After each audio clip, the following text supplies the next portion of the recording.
Music is a moral law. It gives soul to the universe, wings to the mind, flight to the imagination, and charm and gaiety to life and to everything. Ladies, gentlemen, and variations thereupon, this is modern escapism.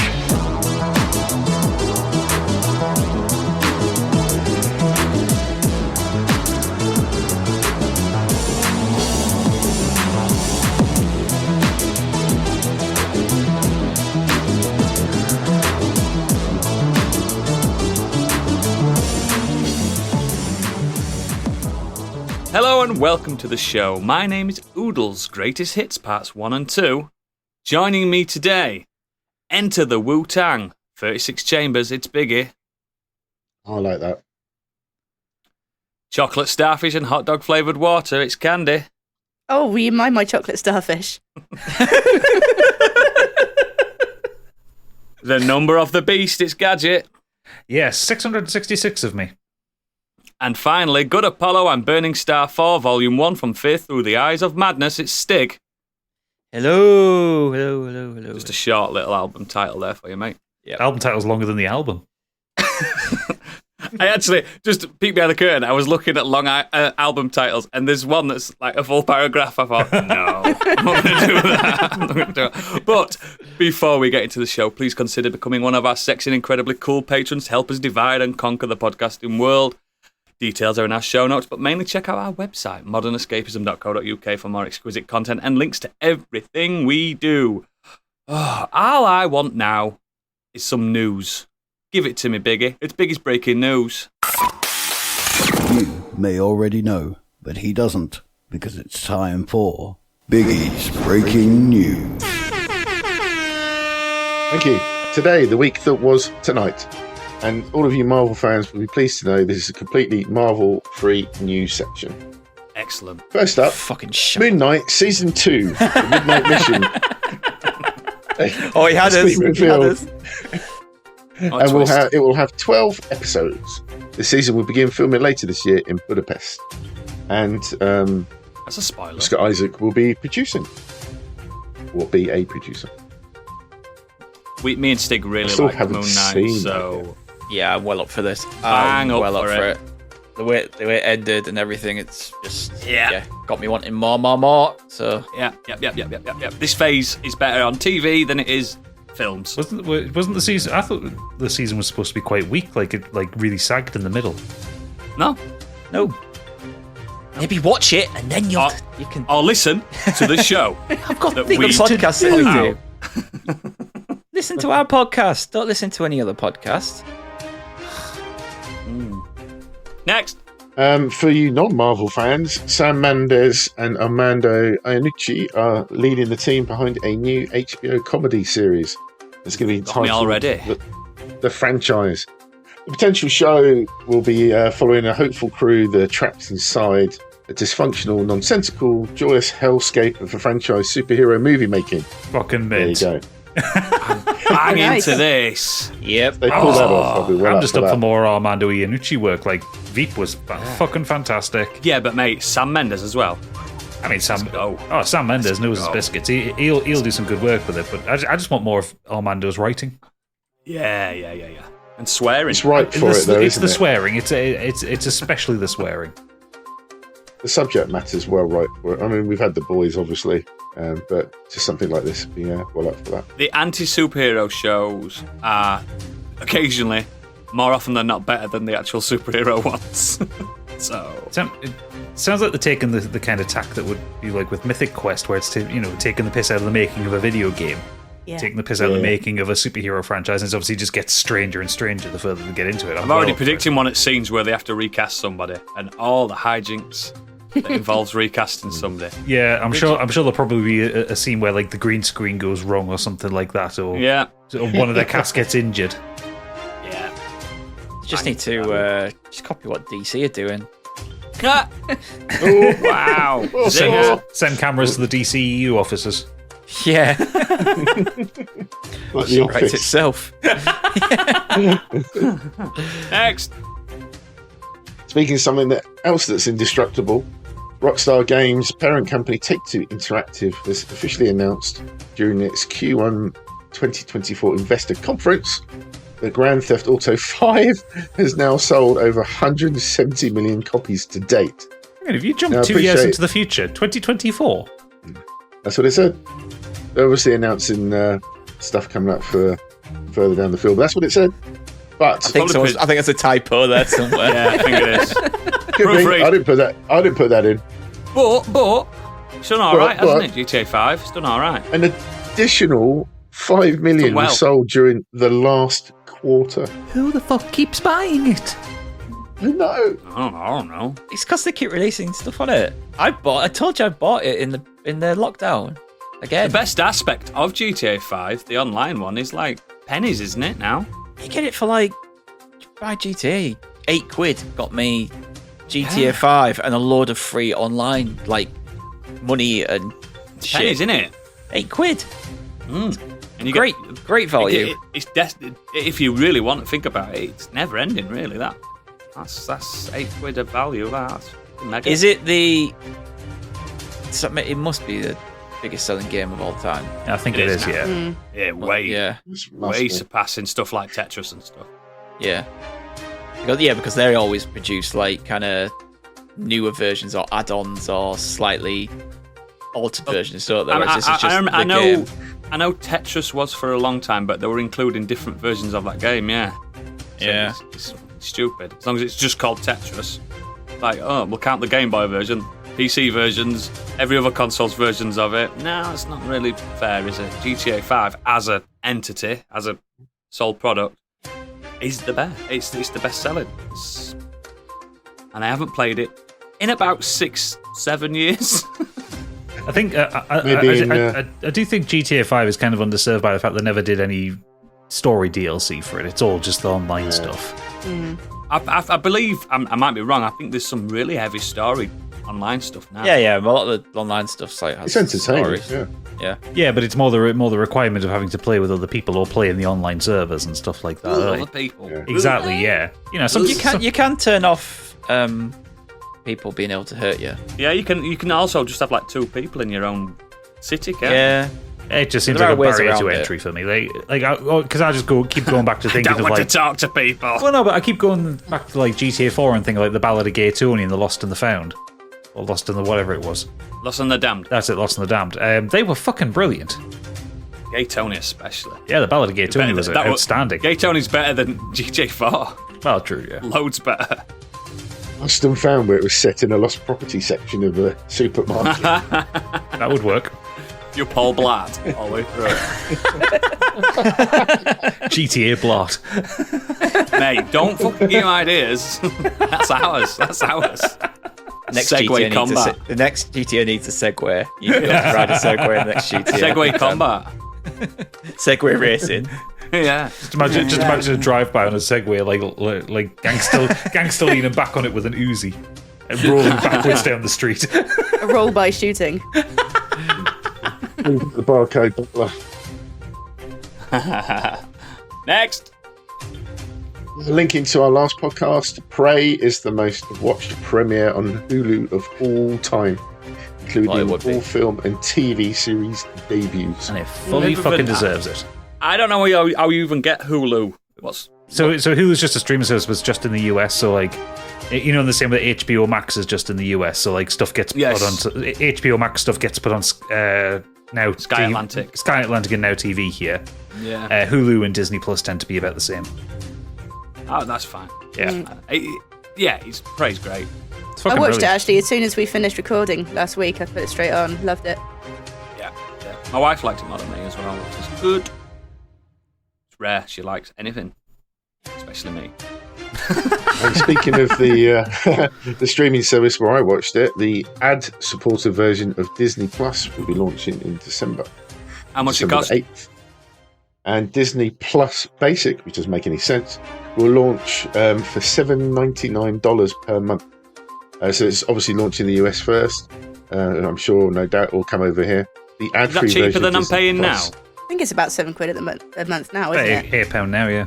Yeah. I'm still going to go with cheapest option. I'll take an ad. I'm not bothered. It depends on the ad. If they're just advertising stuff that's on the channel, that's fine because Amazon do that, and I'm not really asked. But if it's like fucking Dad's Doorstep Challenge or something, they're advertising to me before every episode. What a reference! Halfway through a film or something, yeah. Yeah, halfway through a film, bang, still it. Oh, that's what you don't want. You're in the middle of like Midsommar or something like that, and you go, "Hi, I'm Barry Scott." Leaps out of the screen at you. You buy one, you get one free. I've used YouTube. Bug off. I've used YouTube for like 10 years now, and I don't care about them ads. I just get on with it. Oh, I didn't care until I got YouTube Premium, and now I care. Yeah, I got YouTube Premium because it got to the point where because I tend to watch really long videos. Like I'll have like 3-hour-long videos on the background. Oh, they just cut it. And they put it all the way through, and it's like they're stacking up like 3 or 4 ads together now, and it's always the same fucking thing. I was just like, you know what? I'll pay $10 a month. Fuck it, just get rid of them. Yeah. I usually use their month free trial every now and again when it refreshes every year, and I'll enjoy that good. It's usually January. Enjoy that January of free, ad-free stuff, but yeah. No, since I use. And speaking of ad-free, the Disney Plus Premium, as it's going to be called, will be in price increase to $10.99 per month. No, so I'll stick with ads. I'll do whatever my brother's doing because I use his anyway. Yeah, that's true. I might start doing them. I mean, it's only Netflix. It's the guys that are kind of clamping down on this, but because they're idiots and they're clearly trying to kill their own service. Yeah, it's that service trading that everyone are doing, aren't they? They've got groups online where they're like, I've got this, you have that, and we'll trade that across, and everyone's just trading service. That's fucking brilliant. It's genius. But Netflix are going, no. Yeah, that's pretty much how we do it in our family. I pay for some stuff, my dad pays for some, my brother pays for others, and my sister takes it all for free. Yeah, well, there you go. Friend of the show. Yeah. That's it. Next. For those that are into this, because I still haven't caught any of this yet, Cobra Kai Season 5 will be coming soon, and Mike Barnes is back, whatever that means. That means everything.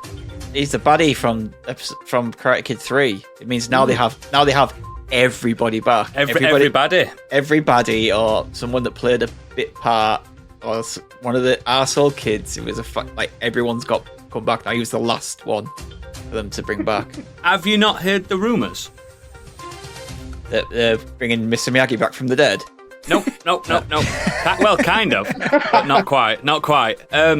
Jackie Chan has been spotted in LA during recordings of Cobra Kai, and he was in the Karate Kid remake, wasn't he? He was, yeah. Imagine how meta that'd be that Jackie Chan turned up as, I can't remember his name in that. It wasn't Mr. Miyagi, obviously he's Chinese, not Japanese, but I can't remember him. You have to get Jaden Smith in. Oh, please no. He's not problematic, is he? We're going actually, Hilary Swank is the only one that's missing now. Hilary Swank, yeah. She was the Karate Kid. The next Karate Kid. Yeah. I'm telling you now, Biggie, you love karate, right? You love Kung Fu and all that stuff. It's so Cobra Kai is fucking incredible. It's Power Rangers for adults. Yeah. It's so much fun. I mean, it's ridiculous at times, and you're like, why are these kids fighting, doing karate and fighting in school? And most of them aren't kids at this point, they're adults. Yeah, because it's just great. It's just so much fun. Do you know those scenes on Power Rangers when they're at school? It's them bits, just one big series. It's so good. When they can't morph for whatever reason. Get round to I just love how it's all based on the fact that the Karate Kid 1 ruined his life because he lost to Daniel Russo and Daniel LaRusso, and that's it. Like the whole show is based on the fact that he can't get over the fact he lost. And all Beverly Hills have now entered this karate craze that it's just taking over them, like a curse. Everyone's into it. Everyone's into karate. The merch for the show is everywhere, isn't it? Oh, it's so good, man. Oh, no, Cobra Kai, it knows what it's doing. It knows how stupid it is. It's fucking super clever. It's just a laugh, and I'm always up for it. But again, Netflix keeping me attached, aren't they? Keeping me attached, clinging me on. Great to binge watch as well, because it's one of those shows that ends with Yeah. I don't want to watch this because it's 12:30 at night, but kind of need to see what happens. Yeah, Cobra Kai till I die, mate. Forever. I've stayed up to 2:30 just because every episode was just like, ends, and I'm like, I need to see it, and I just had to, no, go to bed. And last season, because the kids are now adults now, or the actors are, they're trying to get a bit sexy. It's confusing. It's very confusing. It's a good show. It's a good show. Get it watched. You've been waxing on and off, have you? No, not at all, mate. Not at all. It's just confusing, isn't it? It's just confusing when they're all like 27 years old, but they're playing 17-year-olds. Like, I'm confused. It's really bad. Next. Well, finally, there are a few announcements for games, but one that caught Gadget's eye this week is Alone in the Dark returns to, is it Keto Manor? Desetto. In a new Desetto. In a new modern reimagining of the 90s classic. It apparently has its own original story. Can you explain to me, Gadget, why you're excited about this? Because Alone in the Dark, known for not having any good games in the whole series. Alone in the Dark 1 was fucking brilliant. I remember playing that back in '93. Yeah. I mean, it was junky as all fuck, but it was the precursor to stuff like Resident Evil, you know. So it crawled so Resident Evil could run, but no, they were pretty creepy games. And then they did. What about the new Nightmare? I really liked it. Like it was. Did you? It was like a 7 out of 10 game, but it wasn't bad. Now the 2008 one, Inferno. That was fucking terrible. Yeah, Alone in the Dark Inferno, the Wii exclusive version. Oh yeah, that was bleak. It's like, come on, let's go. Yeah. Fire everywhere. But yeah, I'm excited. I'm excited for this. Like, I watched the trailer. It looks cheesy. It looks fun. Because if you really like Alone in the Dark, you should play The Sinking City. That's exactly like Alone in the Dark, but with Lovecraft. Yeah, I want to play it, but there's a whole like rights issue with it. So like the version that's on Steam is like not the proper version of it because the publisher stole the code. Yeah. So I'm kind of waiting for that to be sorted out and for like Frogwares to put out the proper version of it so I can play it. The PS5 version runs lovely. But yeah, that's very Alone in the Dark one. Yeah, I do want to play that one. And there was that Call of Cthulhu game as well, which was supposed to be. It's all right, yeah, it's all right. That one. I was looking at that the other day. Sinking City's way better though. Out of them two, because they came out about the same time, didn't they? Yeah, they did. There was like a full THQ digital showcase thing, and there was like loads of stuff announced. So you had that Alone in the Dark. There's a RTS game called RTS/RPG game called Tempest Rising. A space exploration one called Space for Sale, where you play a property developer turning planets into livable homes. Oh, I'm into that. Yeah, remake for Destroy All Humans 2. I like the remake to the first one. They also, I think they announced the release date for the Hogwarts game. Is that still coming? Yeah, it's still a thing. February next year, I think. Jeez, it's still a thing. What do you think? We're just going to scrap it? Well, they scrap everything lately. There's scrapped. I'm still waiting for Scalebound. It is Warner Brothers, isn't it? Scalebound's definitely not coming out. I'm still waiting. I've still got a pre-order ready. But there was quite a few games announced in the last week. There was one called Recreation, which was from a team of people who used to work on Burnout. So people who worked at Criterion. Yes, I did see that. Smashy game. Yeah. Open world racer with an emphasis on freedom, player-created content, meaning you can explore, race, build, physics to flying course, and the fact. It sounds a bit more like Trackmania than anything, but yeah, it looks like there's Trackmania's insane, though. I love Trackmania. Looks like there's going to be some mental crashing in it. Did you play Criterion's FPS Black? Yeah, it was called Black, wasn't it? It wasn't. Black. It wasn't the Halo/Killzone killer that everyone said it was going to be, but I enjoyed it. No, I thought it was really good. It was like 4 or 5 hours long. I loved and you it. Could blow it was everything. Rock hard. Yeah, it was rock hard. Very brown as well for a game called Black.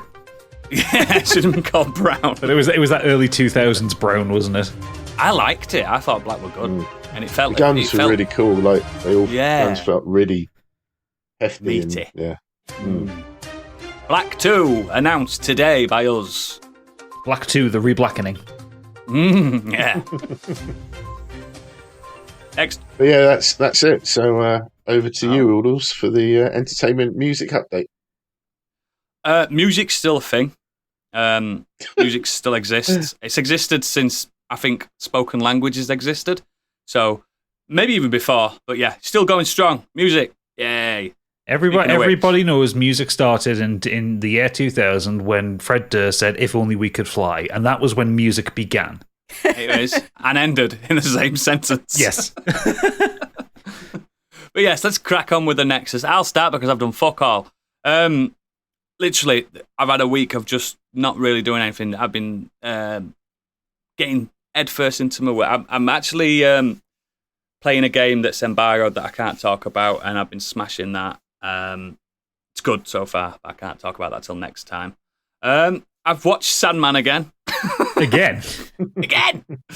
Love it. And I've also listened to the audiobook of the Sandman. I'm just having a Neil Gaiman fix. I almost downloaded that today. The audiobook's fantastic. It's James McAvoy.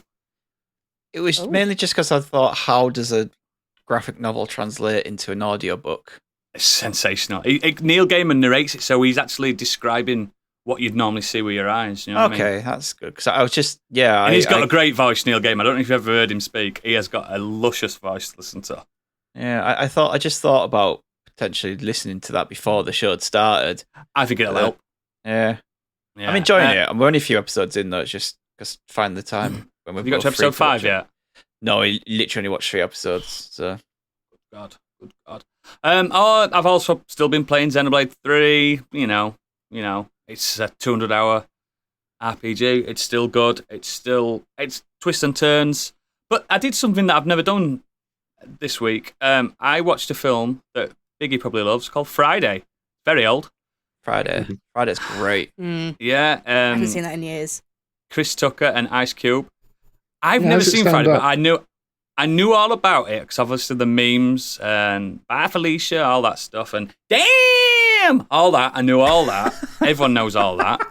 But I'd never actually watched it. Do you know what? I fucking loved it. I genuinely loved it. I loved everything. It felt like Black Culture's version of Clerks to me. Yeah, that's a good comparison. It's just two guys hanging out and having hijinks, but then it takes a bit of a dark twist later on at the end, a bit like Clerks aimed to do. Because if you remember, Kevin Smith wanted Dante to die at the end of that, but they didn't in the end. But yeah, I think Friday's good. I know there's a sequel, but everyone says it's not good. There's 2. Oh, is there? Apparently they're not good. Next Friday has some good stuff in it. Friday after next is good. I don't know. I just to say how old it is now, because it's like what, 91, something like that, 92, something like that, early 90s. It's just good. There's a good sense of place. There's a good sense of character. It's not overly aggressive. Obviously, the culture's there, but it's not like Boys in the Hood. You know what I mean? That's the gritty version of that. Yeah, it's just really good, and you can see why Ice Cube thought, you know what, I could be an actor. He's sensational on this, and Chris Tucker's just Chris Tucker. Sensation. There's some faces and names you see in this. I'm like, fucking hell, that must have been their first. You know what I mean? Their first film. Oh, it's just Friday's really good, and it was just one of those things that passed me by years and years, and then it just arrived on Netflix. I thought, I'm having this. I'm having a bit of this, and it paid off. Really liked it. Fantastic film. Don't know if it holds up in the pantheon of that type of genre, but I think it's sensational. Do you know what's really funny is this week I actually saw a little interview clip from Jonah Hill. Yeah. And he was saying that him and Channing Tatum could never get Ice Cube to laugh on 21 Jump Street. It's really super serious. Never laughed. Yeah. Like they couldn't ever get him to like break or anything. And he said they're on the flight one time and they sat there and they're listening to Ice Cube, like absolutely just sat there watching a film, proper laughing, absolutely howling. They're like, he's laughing. Like, what's going on over there? It's like, never heard him laugh this much before. What is it? It's Channing Tatum walks down the aisle, went to the toilet, and he comes back down, and he has a little sneaky look at what he's watching. He's watching Friday. Wow. Watching himself. Yep. That's the only thing that he laughed at. He did look like he was having a whale of a time filming it. It's just a really, if it's passed you guys by listeners, I genuinely, it's about an hour and a half of your time. I just think it's brilliant. It's just got summer vibes as well because it's boiling hot on that film. It's boiling hot right now. So, yeah, it's just Friday. That's me. Biggie, what you been up to? I'm the same, mate. I've done very little. You watched Friday as well? This is going well. I finished MasterChef 2019 series I was watching. I love that you're watching MasterChef 2019. I'm watching Friday. Modern Escapism. Still watching The Sopranos, and I'm playing the 2017. Well, this is it. Mecha turn-based strategy game on my laptop. So, and that's what Football Manager. So, yeah, that is literally it. That's all I've been doing. Great for the pod out, that mate. Fantastic. You're welcome. Football Manager. Wallpaper engine then, yeah? Do you know what I'm going to do? Do you know what I'm going to do to absolutely punish you for this, Biggie? I'm going to just put a picture of you on the pod out. No. I've got things you can put on. Fantastic. I've actually done stuff this week. Go on then, Stig. Show us what you've been doing. So first up this week, after we talked about Star Trek and Star Wars on the Patreon show, and I've put in that Deep Space Nine track at the end, I remembered that recently, last few years, a DS9 documentary came out. It's called What We Left Behind, Looking Back at Star Trek Deep Space Nine. And it follows Ira Stephen Burr. He kind of, one of the writers on the show, and he kind of gets everyone back together, and it's a big talking head documentary, and they're just talking about their time on the show, and they have them talking about it, and they have fans talking about it and what it means to them. Even really young girls, it's like they're literally talking to her. She must be about 8 or 9. She's like telling her about what her favorite episode is and what certain things mean to her and things like that, and how much she just loves Deep Space Nine. And on the surface of it, it's a pretty thin documentary.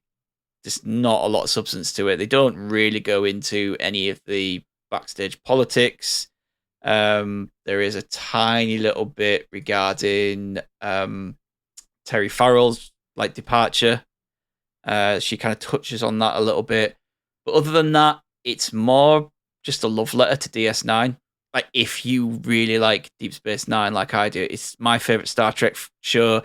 It's one of my favorite shows of all time, and just it's all it is. It's just a love letter to it, and you hear how proud and happy everyone on the show was to be part of it. I might have to look that up. Really enjoyed it. I don't really give a crap that it doesn't touch on any of the shitty stuff that went on. It's a shame, but that's kind of not what the documentary's doing. It's a celebration. Yeah, exactly. It's not what I was after.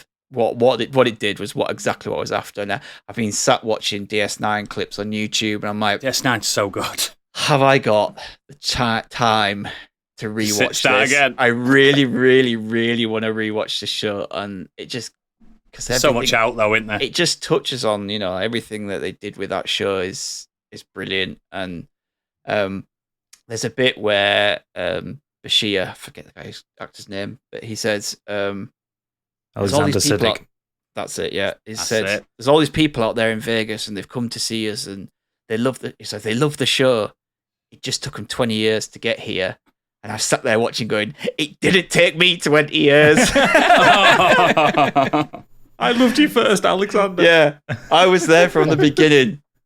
Oh, it's such a good... I was so lucky that I decided... Obviously, I've watched all of Star Trek since we started this podcast, so I'm new to it. And it's still so fresh in my mind that I think DS9 is the one that's stuck with me most. Out of all, I just think it's the one that holds up the best. I think it's the one. It's the best one that gives you the best morals. It gives you the most characterization of anything as well, because every other Star Trek has always been thing of the week. Well, my least favorite of the Star Treks, I remember again. I didn't finish the Scott Bakula one because I couldn't. No one should. My least favorite, other than that, is the original series. It's too much of its time. Yeah, you know what I mean? I don't think it holds up at all. Next Generation through to Voyager is like peak Star Trek. And obviously, we're getting it back now with Strange New Worlds. But that is so good. Yeah, it was just.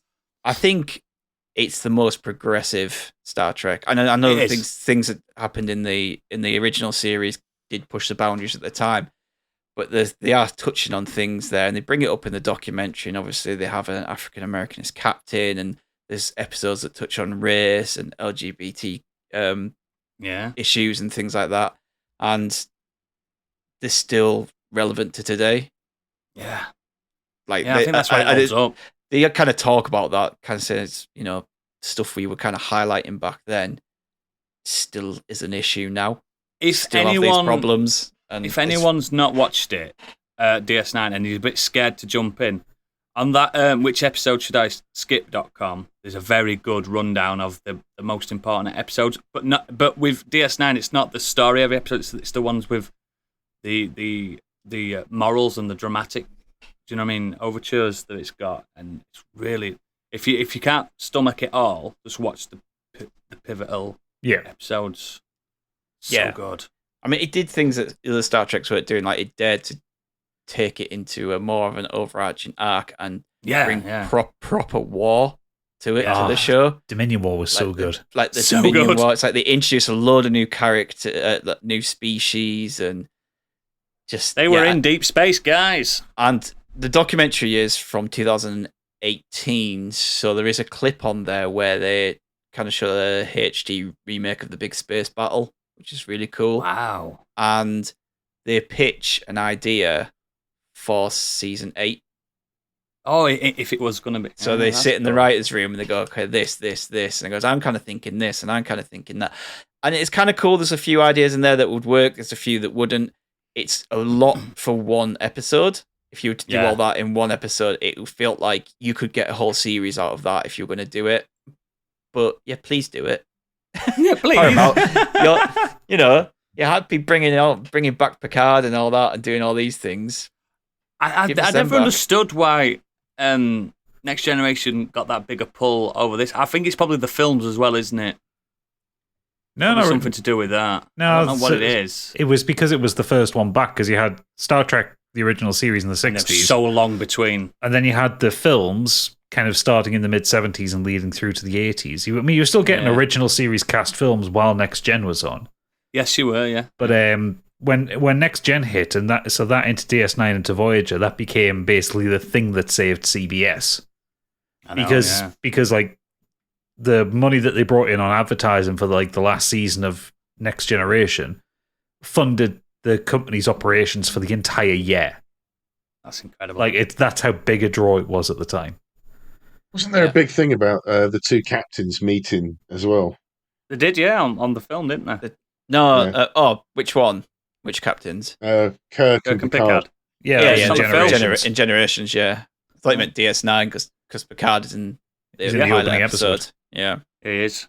Also, if you think toxic fandom was a new thing, it was not. It was not, because they get the cast to read out all these horrible comments about what people were saying about DS9 at the time, and I'm sat there and the people are going this. I'm sat there going, you just fucking idiot. Bear in mind, a lot of the fan letters, they sent letters out saying, I hate this. Yeah, there's people sending in letters saying how much they hated it, and I'm like, idiots, man. With a returned address on it as well. if these companies really wanted to, they could go around and kick their ass. Yeah, but great, lovely documentary. Honestly, it really got me in the feels and kind of just made me want to watch DS9 again. So it's definitely worth checking out if you're a big fan of the show. That wasn't even the main thing. I only kind of want to touch quickly on that, but anyway, Star Trek, we're gonna, aren't we? We're gonna do it. I did a double bill this week of 13 Lives and The Rescue. 13 Lives and The Rescue? Yes. So 13 Lives is a new movie on Amazon Prime by Ron Howard, and it's about the 2018 Thai cave rescue of the football team and their coach. And The Rescue is the documentary about it that came out the year before. So the 13 Lives stars Viggo Mortensen, Colin Farrell, Joe Edgerton. And it just kind of tells a story about what they had to do to get those boys out of that cave. They had... what I like about what Ron Howard's done with 13 Lives is he hasn't over-dramatized or sensationalized anything in the movie. He's there's like one scene which was slightly changed, which was the death of one of the divers. But other than that, it's just kind of them going there, trying to figure out how we rescue these boys, seeing what the locals were doing and what people around the world they came to help. You had people who were experts in the mountain and they knew of the kind of potholes in the mountain. So they were pumping all this water out and it wasn't doing anything because rainfall and the holes in the mountain meant that it was just coming from inside the mountain. They'd go into these little sinkholes and it'd fill in from above. So you had hundreds of people up there with pipes and literally making pipes out of bamboo, and they had to pump it all down the mountain and flood the local rice fields and to try and get these boys out. And the film is just it's just a telling of that. I do like a Ron Howard film though. It's very much like it's an Apollo 13 kind of. Yeah, you know what it is. Dramatic kind of what music. Yeah. The only thing that I felt that the film lacked was I've seen a lot of people say it's so tense and everything. I didn't feel that tension because I knew in the end everything was fine. Mm. Yeah. I think if this wasn't a real life story and it was a film I was watching, I'd have been so tense. But I felt that with Apollo 13, for instance. We all know what happened. Yeah. Do you know what I mean? It's like when you go to watch God forbid, you go and watch Titanic. You knew what was going to happen at the end. It's just how they get to that destination. Yeah, and this film kind of just does what the documentary's telling you.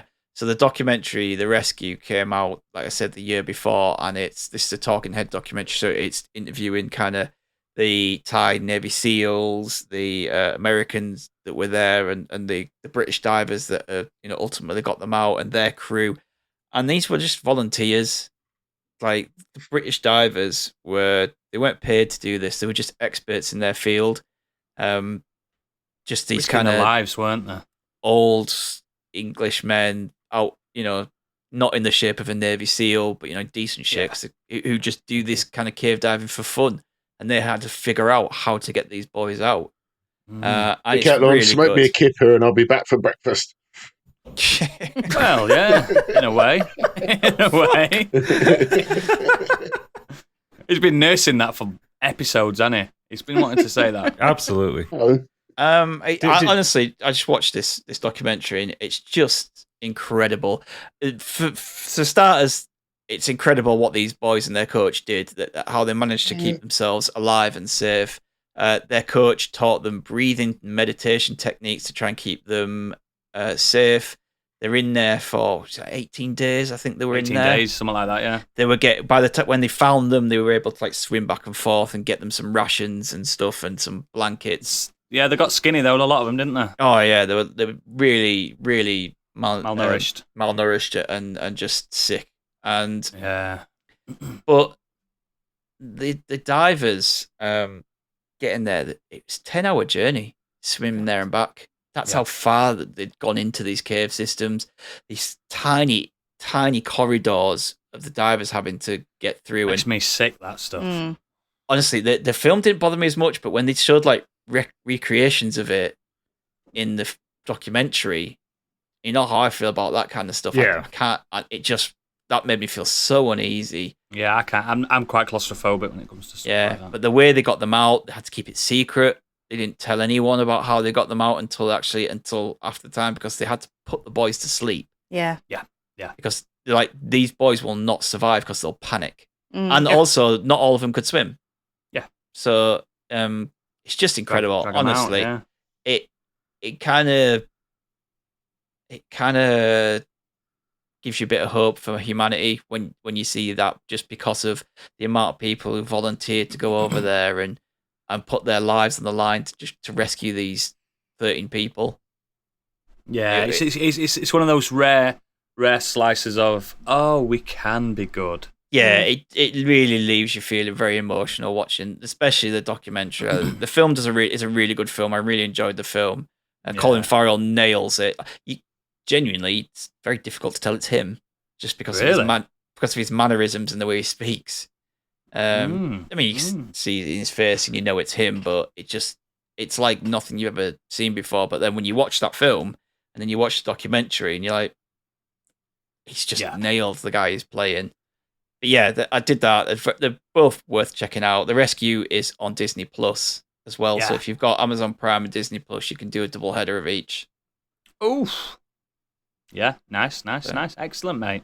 Excellent. Do either of them take the opportunity to dunk on Elon Musk for his... Nope, he is not mentioned once. Good. No, because even bad press is press. True. Yep. Exactly. It's all about the good stuff people did. He'll capitalise on that and start selling more Bitcoins or whatever he's doing. Yeah. Fuck that guy, he's in the fire anyway. Yeah, True. He's in the fire. Died. Candy.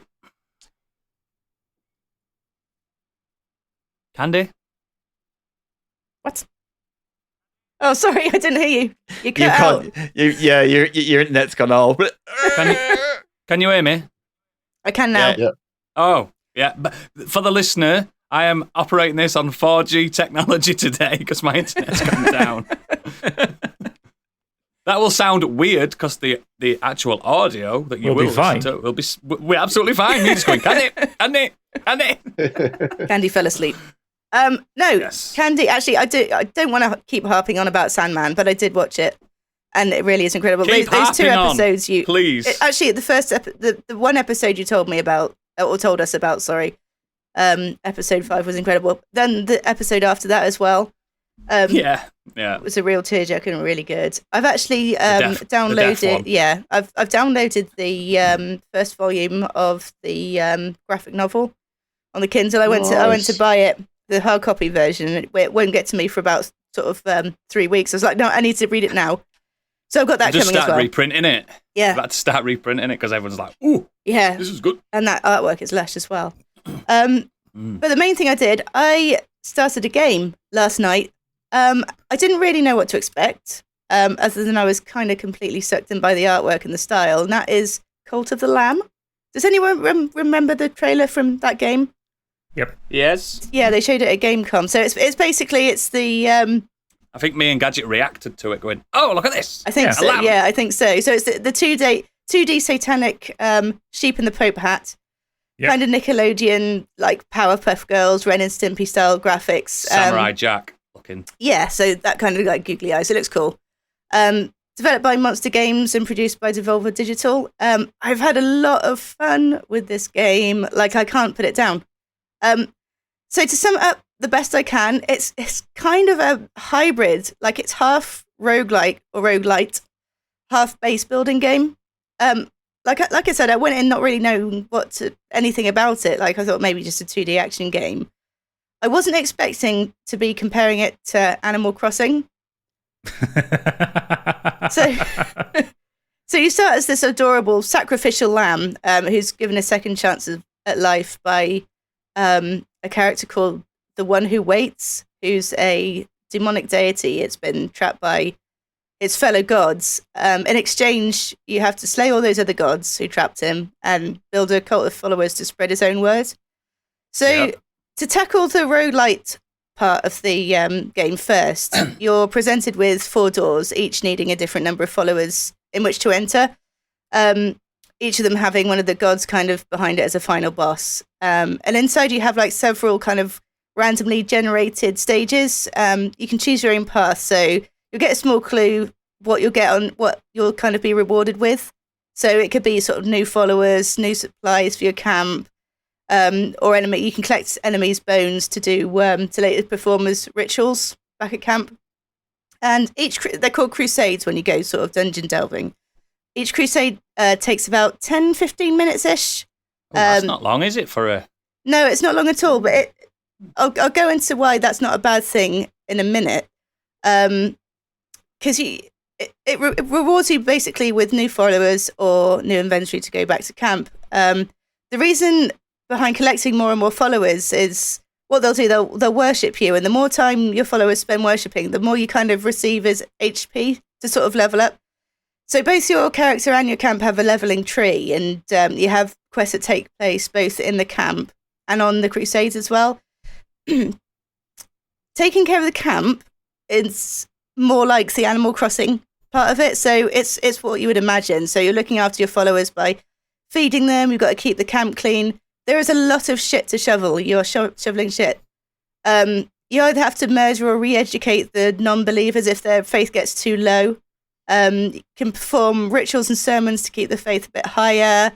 You can introduce doctrines such as like not to fear death. So if you do sacrifice a follower, they won't throw up everywhere all over camp, or make them perform a 3-day fast, for example. So you don't have to worry about them starving to death when you're away on a crusade. Yeah. Any followers you gained during crusades, they appear back in your camp, and you can customize their name and their appearance as well. So it's super cute in a really satanic way. Their appearance, you can unlock new appearances and everything like throughout the game. And that needs to be on your tombstone. Super cute in a satanic way. Oh, that's perfect. Yeah, that's my tagline. But yeah, no, they all take the form of these cute little animals, some of which are wearing corpse paint. So cute, but satanic. And it kind of continues in this. It's like a cycle of doing tasks in your camp to level up, to complete dungeons, to bring back higher rewards, and improving. And you get sort of mini tasks as you go. Like for example, one of the tasks I had to do in the camp was to trick one of the followers. Thought it would be really hilarious to trick one of the sort of co-followers to eat shit. So I accepted the quest for them to eat a shit sandwich, and shit sandwich they did eat.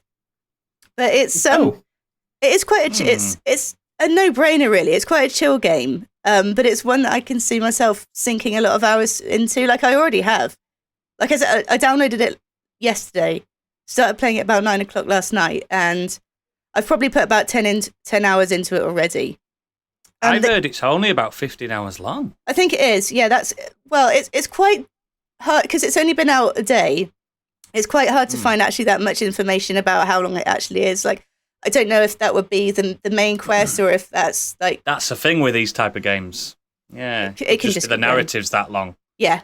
And then I imagine you can probably just keep going and going because of the camp building. Yeah. But on the Crusades, the combat is quite simple. So you've got an attack, you've got a dodge, and you've got it's called a curse. So it's a ranged attack or an AoE depending on what you choose as you go. It has the potential to become a bit dull because you'll either face a wave of smaller enemies or you'll find a boss and you have to learn their patterns.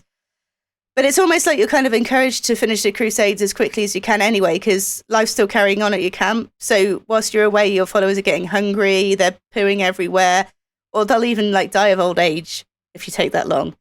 There's many games as well that take place in different locations on the map. There's an actual world map as well you can travel around.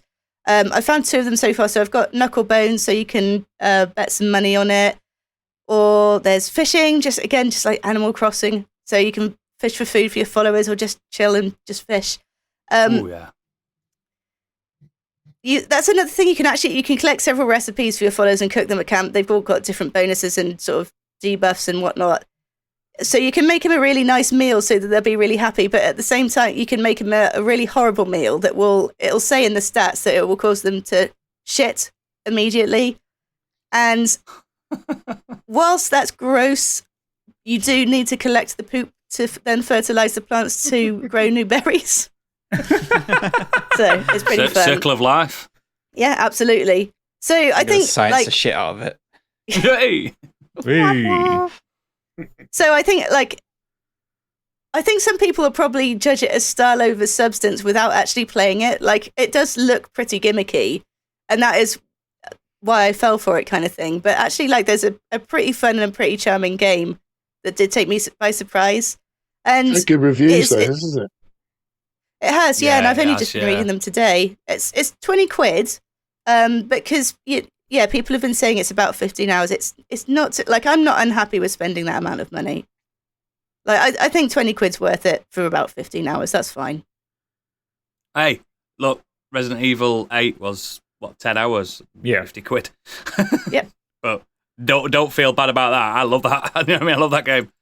Yeah. So I was going to sue this company because they completely took my idea for my Animal Crossing island. I had a cult on there. It's on my Instagram and my Twitter from a few years back. Even the character looks identical to what I created. I had a lamb on there with a Pope hat on and a blood red garb. So, wow.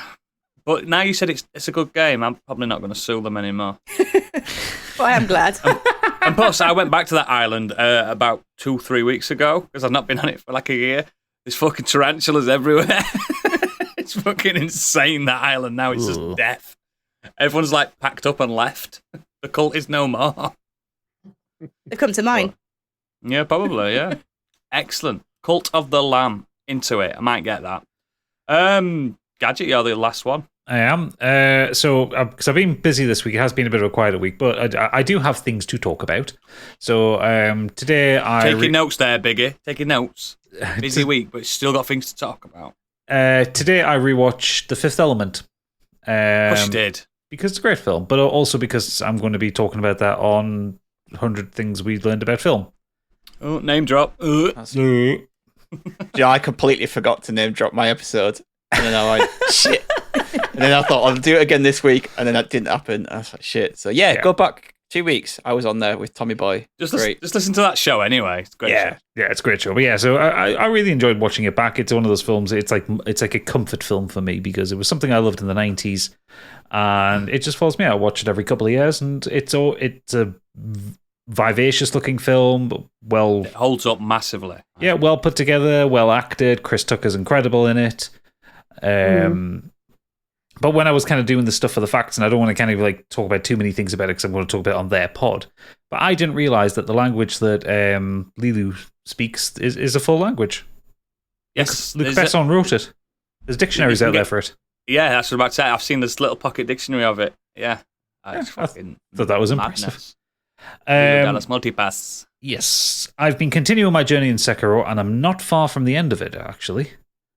I have been slightly impressed by your tenacity to just think, fuck it, I'm doing it this time. Yeah. Because you bounced off a good few times now. This is like the fourth time I've tried playing it. This is it. This is the one. And so far, I'm up to the L fight, the first L fight. And he's a cheating bastard. Just cheese him. There's ways. I'll not tell you unless you're ready for it. No. I mean, I've only had 5 runs at him, and I'm learning him. Oh, that's fuck all. That's nothing for that. Yeah. But no, I'm really enjoying it, and it's kind of. I don't think it'll be my favorite kind of FromSoft game when I've finished it. There is a lot I absolutely love about it. I love the world design. I love the story. I do. There's a few things I really hate about it, though. Mostly the game is really terrible about tutorializing you properly because it's a hard, complicated game and it does a shocking job of teaching you how to play it. Like, I have to learn how to play it off wikis and off YouTube and stuff like that. But so the main one that makes me think of it, so there is a move in the game called the lightning reversal where some enemies can throw lightning at you. You have to jump in the air, hit the block button, which grabs the lightning on your sword, and before you land on the ground, you have to attack again and you throw it back at the enemy. It's a complicated move. The timing is ridiculous on it, but once you pull it off, it looks badass as fuck because you're catching lightning with your sword. They did a thing on one of those YouTube, and it's a 2-second animation, the whole thing. Yeah. So it's you jump super in, hard landing, clicking, pressing buttons. Yeah. It's super hard to do. The problem is it goes against the narrative because they narratively want it to be a surprise when you see it for the first time. So you get the lightning reversal. The first time you have to deal with lightning is in the first Genichiro boss fight, which is where I got stuck at last time I tried to play this. And it's basically, you've worked your way to the top of this castle. You have a really fucking hard 2-stage fight with a guy. You think he's down, he gets back up, and all of a sudden he's, I will cast off humanity for Ashina, and he starts casting lightning, a heretical art at you. And you are given a tooltip on the screen to go, this is how you deal with lightning. It's like, what the fuck? It's massive. Yeah. A massive tooltip. It's a block of text. And so now the guy's chucking lightning at you. You've just survived a 2-stage fight where you've probably got no healing items left whatsoever. And when it hits you, it will take your full health bar if you fuck it up. And it's just like, it's so bad at shit like that. Like, I still haven't managed to properly do one anyway. And it's just, it pisses me off because narratively, I get why they want the surprise there because it's like, you haven't seen this before. This is an incredible thing. But did they have to do it after that fight? that stage of that fight. The thing is, depending on how you tackle that game, there is an area you could have gone just before that would have explained that, but you wouldn't have used what it explained until that actual fight. That's how it fucks it up a little bit. Yeah, but like there are some conversely, there are some things that it does well in terms of tutorializing you on. Like I think a lot of people complain about the run of the first 5 bosses of the game. That they are bad at teaching you things, but I think they do pretty well because you first fight a guy who does perilous attacks, then you fight the chained ogre, then you find a guy who kind of hits you hard with a sword, then you fight Gyobu, who teaches you about distance and range and stuff like that. Like, it isn't fair to English reading people though, because the symbols are in kanji, and we don't know what them symbols are saying. Do you know when it flashes up red? I just see it as warning, like just I know, move, but it actually do something. I think it's something. I think it's something like wind and power. I think it says something simple like that. So if you're a kanji speaking person, it's like, oh, I know what to do straight away, rather than just going ah. I didn't even realize they're different. I just see a red flash. Oh yeah, they're different, mate. They're all different. But the game so far has had some of my favorite fights that FromSoft have ever put together. Genichiro, despite my complaints about the lightning thing, I really enjoyed the Genichiro fight. I loved the Guardian Ape. The Guardian Ape was such a fun fight. The Poo Ape. Yeah, which I didn't have any bother with, actually. A lot of people had more bother with than I did. But yeah, I really enjoyed that. And then I really enjoyed the second time we were fighting with the second ape, because why not add more enemies to a boss fight? You see the ape wife? Yeah. The ape wife, but it was a really fun puzzle to work it out. I hated the Fool and Scream monkeys. They can get in the fucking bin. They were terrible. I don't like them kind of puzzle bosses. Nah. And Lady Butterfly. I absolutely love the Lady Butterfly fight. Stunning fight.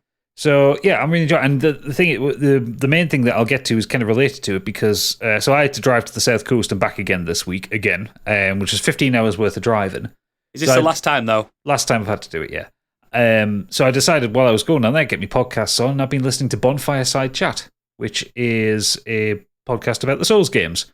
Because I never listened to their Sekiro series, so I'm listening to their Sekiro series up to the point where I've reached. It's 2 American lads, Gary Butterfield and Cole Ross, and they go in deep dives on the levels, work your way through it. It's just an analysis podcast about the Soul series. They've done them for all the games. They've talked about the music. They're working through Elden Ring at the minute. I subscribed to their Patreon so I could get access to it because annoyingly Bonfireside Chat is behind their paywall. Because they have a podcast network called Duckfeed TV.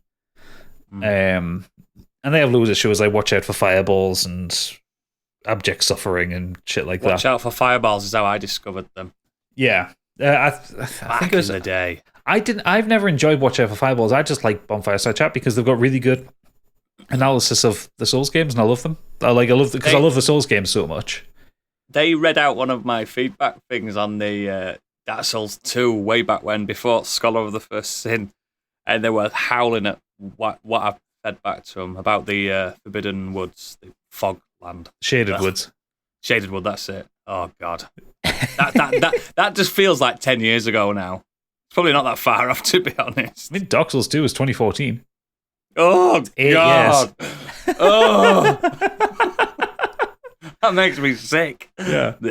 But so I've kind of binged through their entire Sekiro series up to the point of the owl fight, the first owl fight. And they have some really good analysis on it, and a lot of their thoughts kind of align with mine on it. You know, like the game is bad at tutorializing some things. Owl's character is a bit shit compared to Genichiro. Ishin's a pure dude because he's Batman effectively. Tengu. Yeah. If you enjoy the Souls games or you enjoy the From Software stuff, I would say check them out. There is some stuff that's not on their Patreon. You can go back and list their Dark Souls 1 and 2 content. I don't think that's on their Patreon. I think they have a couple of episodes of their Elden Ring stuff that's not on Patreon. But yeah, have a listen. They're doing to that now, aren't they? They're doing Elden Ring now, aren't they? They're slowly.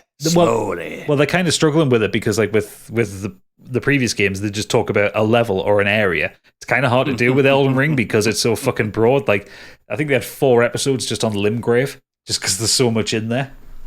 I do look forward to hearing some Gadget feedback if you send it into their show. That'd be nice. Yeah. There. I know him! He's a friend from work! So it's been still a Soulsy week, or at least a very Sekiro week. But I'm determined to finish it this time. I think I've only got 2 areas left.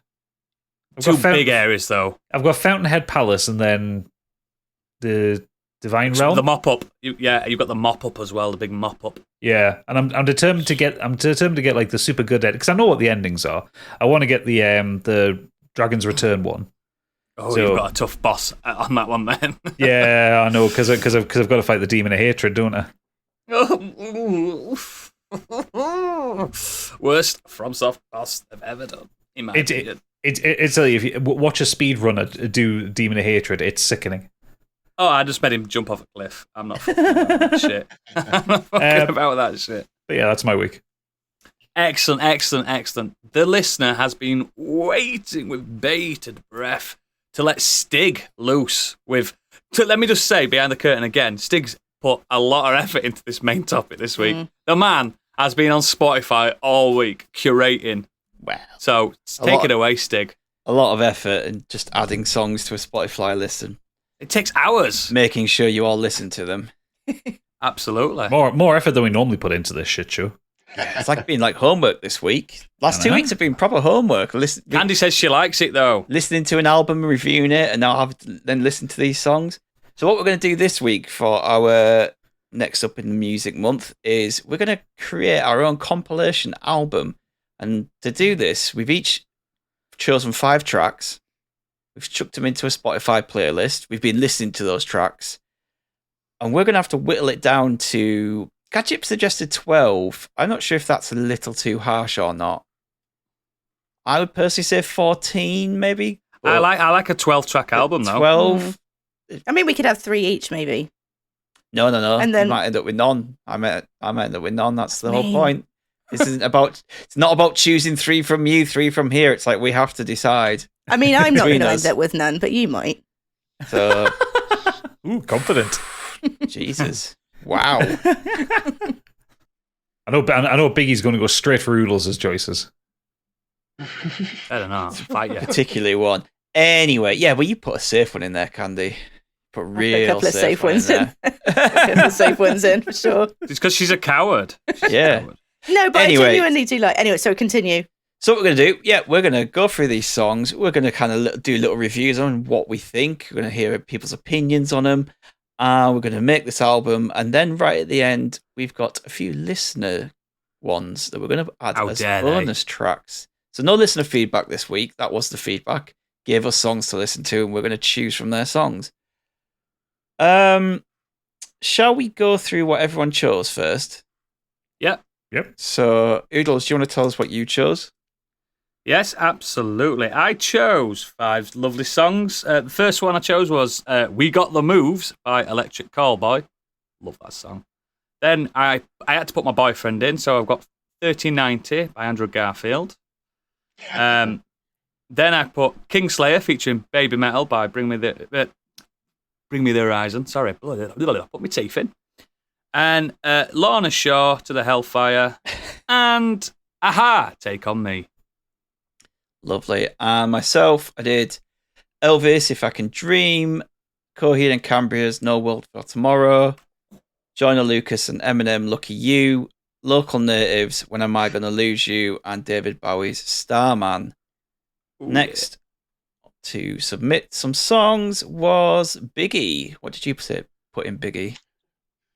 I put in The Roots, Distortion to Static, LTJ Bookham, Atlantis, I Need You, nice drum and bass track, Company Flow, 8 Steps to Perfection, Kings of Leon, a little rock track in there, Closer, and because I talked about him last week, Pete Rock and CL Smooth, my favourite track ever, They Reminisce Over You. Yeah, excellent. Gadget, what were your 5?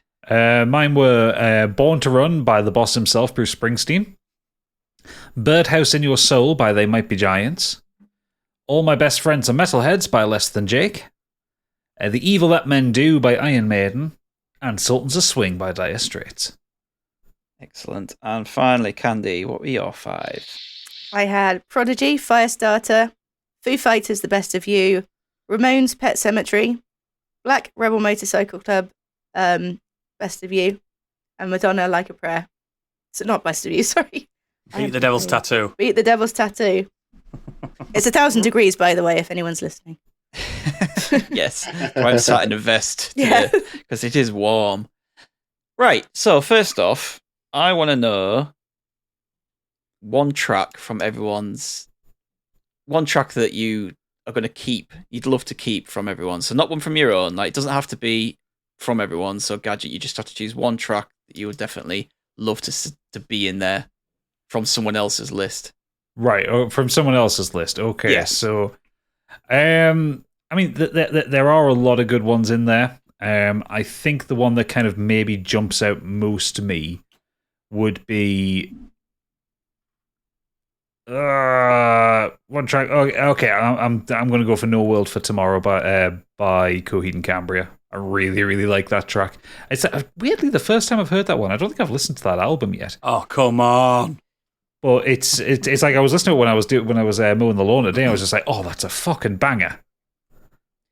Excellent. I wanted to propose, if people like this, that would be a great opening track to the album. So. But we'll get there. Biggie. I liked out of this list. When Am I Going to Lose You by Local Natives. Excellent. I love it. I love Local Natives. I really like that. I never heard of them before. And it was just a track that I appreciated the music. I thought the lyrics were great. Just, really cool track. Really kind of almost like a chilled rock track. Liked it a lot. Yeah. Really Do you want to know where I discovered them, Oodles? Yeah. From Life is Strange. Yeah. It sounds about right. Yep. I can hear Oodles vomiting over that song now. Oh, it's better than fucking one of them that he put in. Jesus. Hear what we said. Me? Mm-hmm. Obvious. Prodigy. Yeah. It's got to be, man. It's one of the best songs ever written of all time. Candy? I hate to be the obvious metalhead, but mine's going to be Kingslayer by Bring Me the Horizon and Baby Metal. Listen, we'll look after each other, Candy. We'll look after each other. Absolutely. Do you know what? It's not really a song that has ever stuck out to me before, but I think just kind of against the not quite so rock background, it did jump out. And I like Baby Metal, but I don't love them. And same with Bring Me. But there's something that just works with the two bands together. Like the juxtaposition between it is just fucking cool. Yeah, I really like that one as well. Never heard it before, but I really, really like that one. So good. That's in my list of. I would definitely put it on there, but I will choose a different one. And mine is going to be, what was it called? We Got the Moves. Yes! Fucking loved that track. Isn't that a good song? So good. Yeah. It's also the gayest song on there. It's insane. I love it. I really, really love that. It's just so like that band are insane, mate. I showed Gadget it a month back. And Gadget were like, "Oh, yeah." They are crazy Germans. They are just crazy Germans. Just it got me, man. Like I tell you what, not to bury the lead, Doodles, but there's only literally one song on yours that I didn't like. And to be honest, I think I know which one it is. I didn't. It's not like I didn't like it. I just didn't think that it would fit in an album. I do. Right. So we got 5 tracks there. No Will for Tomorrow. When Am I Going to Lose You? Prodigy, Firestarter, Kingslayer, and We Got the Moves. I'm going to leave them safe for now. We can take these in and out. Yeah. We could get to the point where it's like, right, we've got 15 tracks. We need to lose some. I want to leave them safe because they're the ones that stood out for everyone. Right. Now we're going to eliminate 5. No. We're going to get rid of 5 tracks that people do not want on here. I've got one straight away if you want to go to me. Yeah. Kings of Leon. I fucking hate them. Bye. How can you say that track is so good? No, the first album's good. And then they should have quit. I really like that album, to be fair. Nope. I like that song. So, it wouldn't have. It was in my mid pile, but it's a great song live. It's a great song on the album. It's so cool. It's dark. I love it. Shite. That scream into the guitar is amazing. You want to know about screaming? You should have listened to mine. It probably has. Oh, Mickey, I have. Which one are you going to get rid of? This is an easy one for me. Fuck me. To the Hellfire, man. Jesus Christ. Can you explain why? Can you explain why for the listeners? Terrified. It's just that screaming, that really, all that kind of stuff. Thrash metal, How's it go? Screaming. Thrash metal? Are you insane? That's not thrash metal. I don't know what it is, do I? But my God, no way. When I was listening to that, that's the first time I've heard that song, and I had to stop what I was doing when the breakdown hit, because Jesus Christ, that hits so hard. It does hit hard. Squealing. It literally at the end is just like. It's like it's insane. I love it. It's 6 minutes long. I didn't even get to the end of it. I'd never heard of that band before, and then since I listened to that track, they seem to be everywhere. Like, they keep popping up for me on YouTube. Oh, they're huge. They're huge. Massive. He's got one of the best ranges of that kind of vocal Tibetan throat singing that exists. He is insane, that guy. I just don't get it. Just don't get that stuff at all. Yeah, it's a bit. I'm more into the music than the vocals. Like, do you know what I mean? The guitar and the drumming, solid, get behind all that. It's just the vocals, man. What's the fucking point? It's fantastic, mate. It's fantastic. That's even you said. Brought it up on your Spotify saying, look, why do they pretending they've got lyrics? There's no need. I don't understand why they bother. There's no point. We've got full lyrics. Like, no, you haven't. You're just making noises with your throat. I don't know. I just love how aggressive it is. It's one of my morning routine songs. It gets me pumped. And you play that with some big cans on the bus. Everyone turns around and looks at you. It's fucking great. It's great. Probably think you're going to murder them. Yeah, I am. All right then. So that one's in the bin. Gadget. What about yourself? I would like to get rid of Lucky You, the Eminem one. Oh, fuck you. Fuck you too. I really dislike this one. It was like, I get what it was trying to do, because I get it's trying to take the piss out of mumble rappers and stuff like that. But you like Eminem, don't you? I really do like Eminem, but I fucking hate that song so much. Because it sounds like trap and mumble rap and stuff like that, and it's just nah. It's not that. It was bringing Joyner Lucas to the front. Like, the man's incredible. Like the speed that both him and Eminem go on that track. I'm not disputing the skills. They're very good at it. I just really didn't like the song.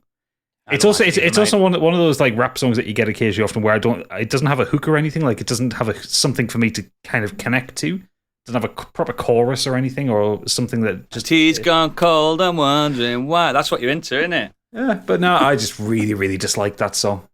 But actually, I don't really like the Kamikaze album in general.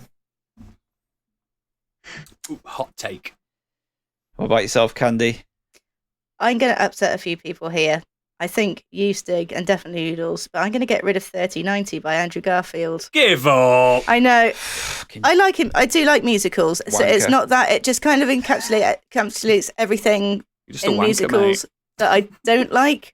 What, good music? No. Yeah. feel good moments. Existential crisis. Well, first I haven't seen the film, so I don't really... It's happy. It's in a major key.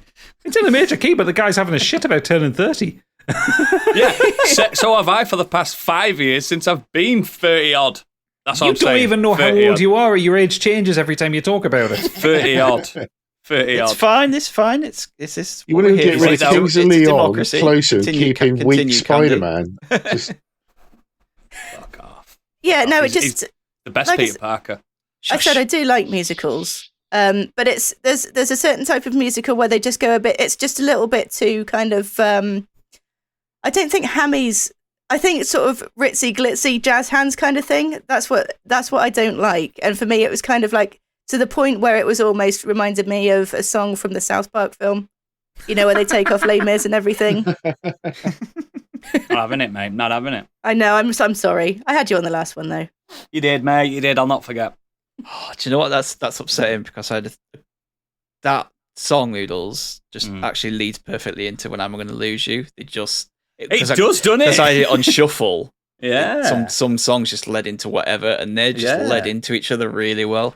That makes sense, man. I'm going to get rid of Atlantic. I Need You. Sorry, Biggie. Oh, thank fuck for that. I hated that one too.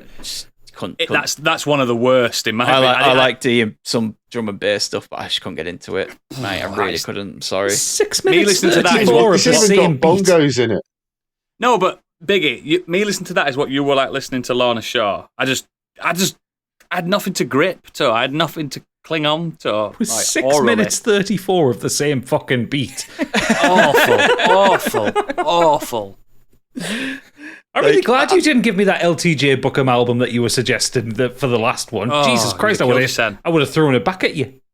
Gadget wants a riff. I'm at such he wants an a unfair riff in his advantage life. I've lost 2 songs already. I have. Okay, well, I'm going to do I want to talk about surprises, things that people haven't heard before, and you'll be happy to know, Biggie, that yours was one of my biggest surprises. Was the what's it called? I made a note. They Reminisce Over You. I really, really like that. I put that into my list of ones that I would want on this album in my definitely list. So you should. So I've put that in there as a surprise of ones that I really, really enjoyed. Oodles, did you have anything that surprised you? Yeah, They Reminisce Over You. Absolutely loved it. That was the track by Pete Rock that was in dedication to their friend that died, because his name's Troy start again. His name is Troy Trouble T Roy, and obviously the initials of They Reminisce Over You spells Troy. Yeah. No, I really like that one. Dedication. It's a nice story in that rap as well. Really cool. Yeah. It's got there's a bit right. No, actually, that's a different song. Sorry, I think it's a different song. I just think it's a good song. I had it on before. Go on, sorry. No, I was going to say I talked about it on the pod before. It sampled Tom Scott's Today. It's the horns that you hear at the beginning. Yeah, I like that. I really like them. I had that song on at one point in my room, like loud on the Google speaker. I don't shout in case it kicks off. Saying that, I've got no internet; it won't kick off. I could just say it, but yeah, I had that blare, and like Mrs. came in, she started bobbing. It's always a good sign when you see someone bob. I don't know. Something about it. I really like it. Yeah. Gadget. Anything that surprised you? It was Distortion to Static by The Roots. I know The Roots is the house band for one of the fucking American talk show guys. Fallon, that's it. Yeah, but I've never really heard their music before. They were big before that, weren't they? Well, I know that, but I've never listened to their music. I really like that one. I wasn't so stuck on They Reminisce Over You. Like, it's a good song. Don't get me wrong. I didn't dislike it, but it didn't catch me, I guess. Distortion Static, I really liked. I really liked the beat. I really liked what they were saying in it. The only thing that is a problem with that one is I didn't notice, because I wasn't on shuffle. I was in order. I didn't notice when it went to 8 Steps to Perfection. I don't know if that's a good thing or a bad thing. Maybe just the mix is really good, but yeah, I really like Distortion to Static. Cool. I love that. That was one of the first hip hop videos I ever caught on MTV, and that was my first introduction to them. And I was hooked. I thought when MTV had videos as well, by the way. Yeah, when MTV had music on, you mean? Stuck in 1985. In contrast to Gadget, actually, because I heard the majority of these songs before, so I think the pleasant surprise was Lucky You by Eminem and Joyner Lucas. And it wasn't like, when it first started, I didn't enjoy it until I started listening to the lyrics. And then I think it's about a third of the way into the song when they start really rapping fast. I was like, holy shit, that's incredible. Like, just the skill it would take. And Eminem is like, I don't like to say people slow down as they get older, but you would think that maybe he might miss a beat or two. But no, it's just... He'll always be the rap god, won't he? Yeah, I'm not saying that it's going to be one of my favourite songs, but it was one of the songs that made me think, God, I don't think I've listened to that album. I need to give it a go. Yeah. I didn't like that album. I did. It was better than the one Kamikaze was the one they brought after. No, it wasn't. Kamikaze was the one that got panned or not? Yeah, that's right. Got destroyed. No, it was. I think it's the one before actually, and then they brought Kamikaze out as a rebuttal to it, like about a month later. A diss album.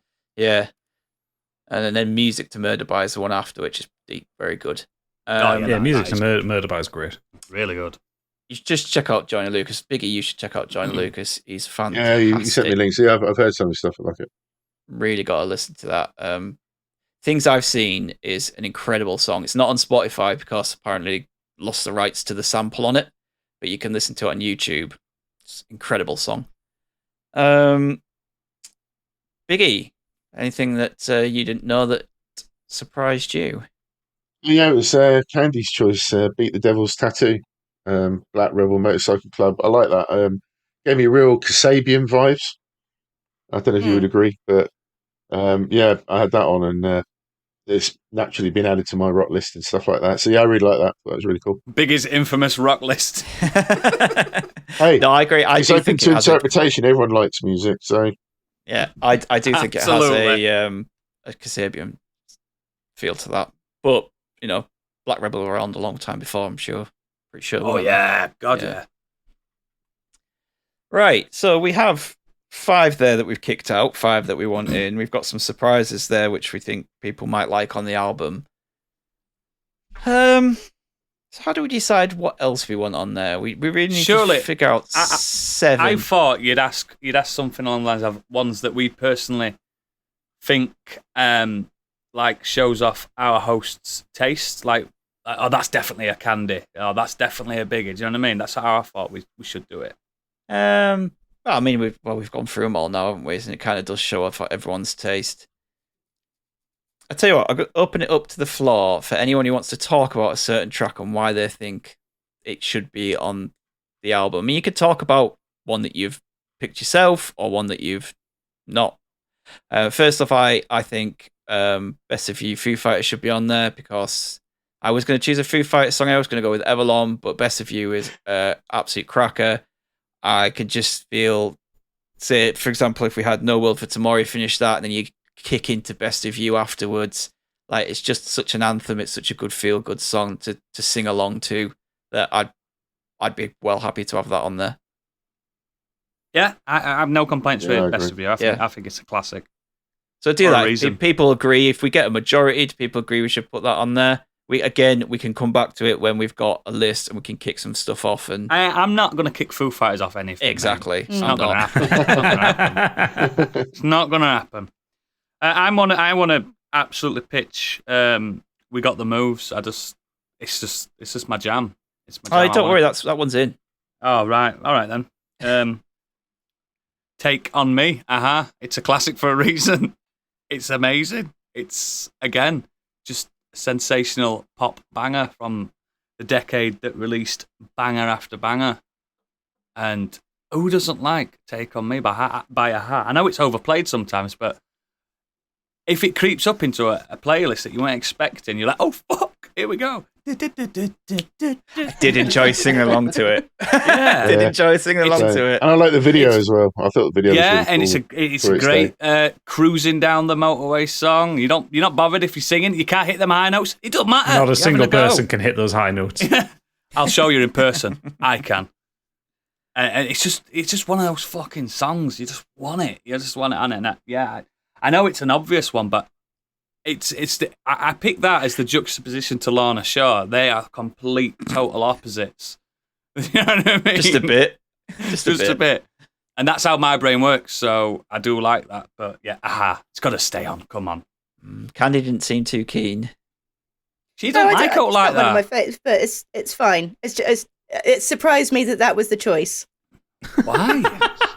I wouldn't have expected you to say that one. You know me. But, I mean, it's fine. I don't dislike it. I think it was more a face of surprise. Yeah. I also, I'm jumping in again, but I also think Elvis should definitely still be in there. Gotta love the king. Mm. Yeah, closing off with Elvis, I think. Yeah, a song about hope and people's dreams. You know, it's just such a good song. Love the king. But you can jump in. Anyone feel free to jump in and say no if they don't agree. They're quite happy. Otherwise, I will put these down. This isn't my favourite Dire Straits track, but I do like Sultans of Swing. I would have gone for Brothers in Arms personally, but Sultans of Swing. Really enjoyed listening to that again today. The problem with Brothers in Arms, and I do like Brothers in Arms, is it's very long and it's very sad. Yeah. Whereas Sultans of Swing's a bit of a bop, It is. Plus it's also that first song that I ever learned on the guitar where I like when I learned how to play, it was just like, oh yeah, I can play the fucking guitar now. Yeah, it's when it's that arpeggio guitar, so the at the end. It's just like, oh, it's so fun to play, but it's just always sounds amazing. And we've personally cancelled Money for Nothing. Yeah, we've cancelled that ourselves. Money for Nothing was my first thought, but then like literally it was the day after we had that conversation. I was like, yeah, it is actually we can't listen to that anymore. It's naughty. A bit of a wrong in that one. I have Sons of Swing down in my definite list. It's a banger, mate. More than happy to have it on there because it's such a good song. Yeah, just makes you feel. It's good. A vibe, isn't it? Sons of Swing's a vibe. It's a cool song. The guitar in at the end, man. It's just It's oh yeah, man. Yeah. Well, I always hated listening to when Sons of Swing would come on the radio, like back in the days when I used to listen to the radio, because they would always fucking talk. They always talk over the guitar solo. Yeah. Rude. Flat out rude. I really hate when radio does that. Either talks over it or skips out the solo, and you're just like, or when they fucking sing along to the end of it. Hate that. I like how cute it is that you guys still listen to radio. Oh, don't anymore. Like back when I used to listen to radio. Yeah. Memories of it happen. Memories of it. Is it still fucking going, radio? Is it still Radio 1? Is that still a thing? Yeah, it is, yeah. Fucking hell. The only radio I've ever listened to is when I turn my car on. No, when I turn my car on and it just automatically goes to the radio. And then I switch it to my phone. Yeah. I used to listen to TalkSport a bit, but not for a very long time. Yeah. You won't listen to TalkSport, Gadget. You'd kill yourself before you listen to that. I've heard of the shit that goes on TalkSport. It's all full of fucking right-wing weirdos as well, and people who are armchairing football games. Absolutely. Yeah. I'm speaking of weirdos, I'm going to go for Bat for Like a Prayer, just simply because it's the best song ever written about a blowjob. Is it? Is it about a blowjob? Yes, it's about a blowjob. I did not know that either. I'm even more glad I chose that one now. Look at the lyrics. Come on. Really? Yeah. I'd like a prayer down as a maybe, just because I chose maybe because I'd chosen 12 songs for me, and then it was on the list down. Like, it's a good song. Why did you spunk on me? Yeah. Just like a prayer. I remember. I think until you listen to it, you don't realise how much of a good song it actually is, because it's easy to cast Madonna off. Yeah. Especially with like her latest antics and her latest tracks, you're like, oh, whatever. But actually, if you listen to her old stuff and the newer stuff, Prayer's incredible. 80s Madonna's brilliant. Like, it was kind of when she got into the 90s. It's something about Ray of Light things started to go off the rails. I mean, I can appreciate that she was 40-year-old in the 80s, wasn't she? Yeah, probably. I can appreciate that she can reinvent herself and stay relevant. And she's done that quite successfully, but you can't beat the old stuff. Reinvent her vagina. Like, people don't believe me when I say that's one of my favourite songs. I will conversely, I'll go to Bat for Like a Prayer, but I will go to kick out Pet Sematary. Just because I really don't like the Ramones. Oh no, I didn't like that at all. It's one of my least favourite Ramones songs. Sorry, Candy. No, it's one of my faves. I don't think that's. Why do you pick Blitzkrieg Bop? It's a bop. Because I like Pet Sematary more. No, it was God. I didn't mind that. Ah, no, it's just dull. It's so repetitive, isn't it? Even by the Ramones standards, it's dull. Yeah. Yeah, I don't think you're going to get the required votes for that one, unfortunately. That's fair enough. But the one that I want to keep seeing as 5 starters already reasonably safe, because that's the one I would fight for. I think I want to put Starman as one that I really do want to go in, because I think I'm not going to back Bowie, mate. Don't worry about that. he's got it written on a red bus and everything. Back Bowie. Don't be fucking stupid. That's staying in, mate. That's staying in. That could end the album as well, couldn't it? Yeah, it's a great ending to that as well. Yeah, I do love that song. I know there's a lot of Bowie songs that the overplayed ones where people are just like, oh, I don't like that stuff. I like this one that. Yeah. But that one is just a classic. Oh, there's Bowie snobs. Bowie snobs are the worst. Yeah. I think if you were to pick one Bowie song to represent him, I think for me it would be that one. Like, there's a Starman Waiting in the Sky. That's to him. It's that or Life on Mars, isn't it? One of those two. Yeah. Yeah, but even then, Life on Mars is far too cryptic to really represent him. Yeah. It's just it's his most popular song. Yeah. I agree. Starman's a fucking absolute timeless classic. It's got to stay. Right. There's a few then we haven't touched on so far. Most of my ones. Yeah, so I did notice a distinct lack of parody songs there from Gadget. Well, I wanted ones that would get voted in. Trust me, if I thought White and Nerdy by Weird Al would have gotten in, I would have put it in there. I'd have kept that in. I love that song. I love that song. I think that the song the next song, like Sultans of Swing, is my favourite one from your list, and the next one would be The Evil That Men Do. Yeah, it's a great song. I do think that's the best Iron Maiden song. It's but it gets overshadowed by a lot of top five. Top five. My favourite Iron Maiden song is "Can I Play with Madness?" because I just think it's daft. I mean, same album to be fair, but Fear of the Dark. I like that era of Maiden. Yeah, the kind of that mid-80s one where they were getting a bit experimental. Yeah, I like it. Before Adrian Smith left. Yeah, basically, it's a good Maiden song, and again, they don't play it that often live, and sometimes when they do, you think, "Oh shit!" But it's also not like. And I mean, I know Maiden aren't that particularly heavy, but it's not like the heaviest metal song that they do. It's good for the civilians. Gets them into it. Yeah. Well, let's ask Mr. Non-Metal Heavy Rock Man. Me. How did you get on with the Iron Maiden track, Biggie? Yeah, I mean, it's I don't know. Again, I don't know what you'd call it. Heavy metal, I guess it's heavy metal. It's heavy. It's not my kind of thing. I know Iron Maiden obviously have been around for years. I get all that, but yeah, it's not for me. Started it. They're one of the key components to the actual movement. I don't know this, do I? The new wave of British heavy metal, man. Oh God! Have you ever heard of a band called Black Sabbath? Jesus, I was drunk in a pub called that. No, my word. Yeah, no, it's just heavy metal to me, isn't it? I just didn't appreciate it. Do you know what it reminds me when he's describing metal songs? It reminds me of Jeremy Clarkson. Millennials. Didn't make it onto the one that you put in, Lorna Shore. Biggie's rock list. Yeah, no. I will say, Gadget, I'm sorry, but I really don't want Birdhouse in Your Soul on. Oh, really? I just can't get on with that song. Oh, I love it. Yeah, no, I mean, I don't like it. I remember when I heard it before, I was like, oh, I know this one.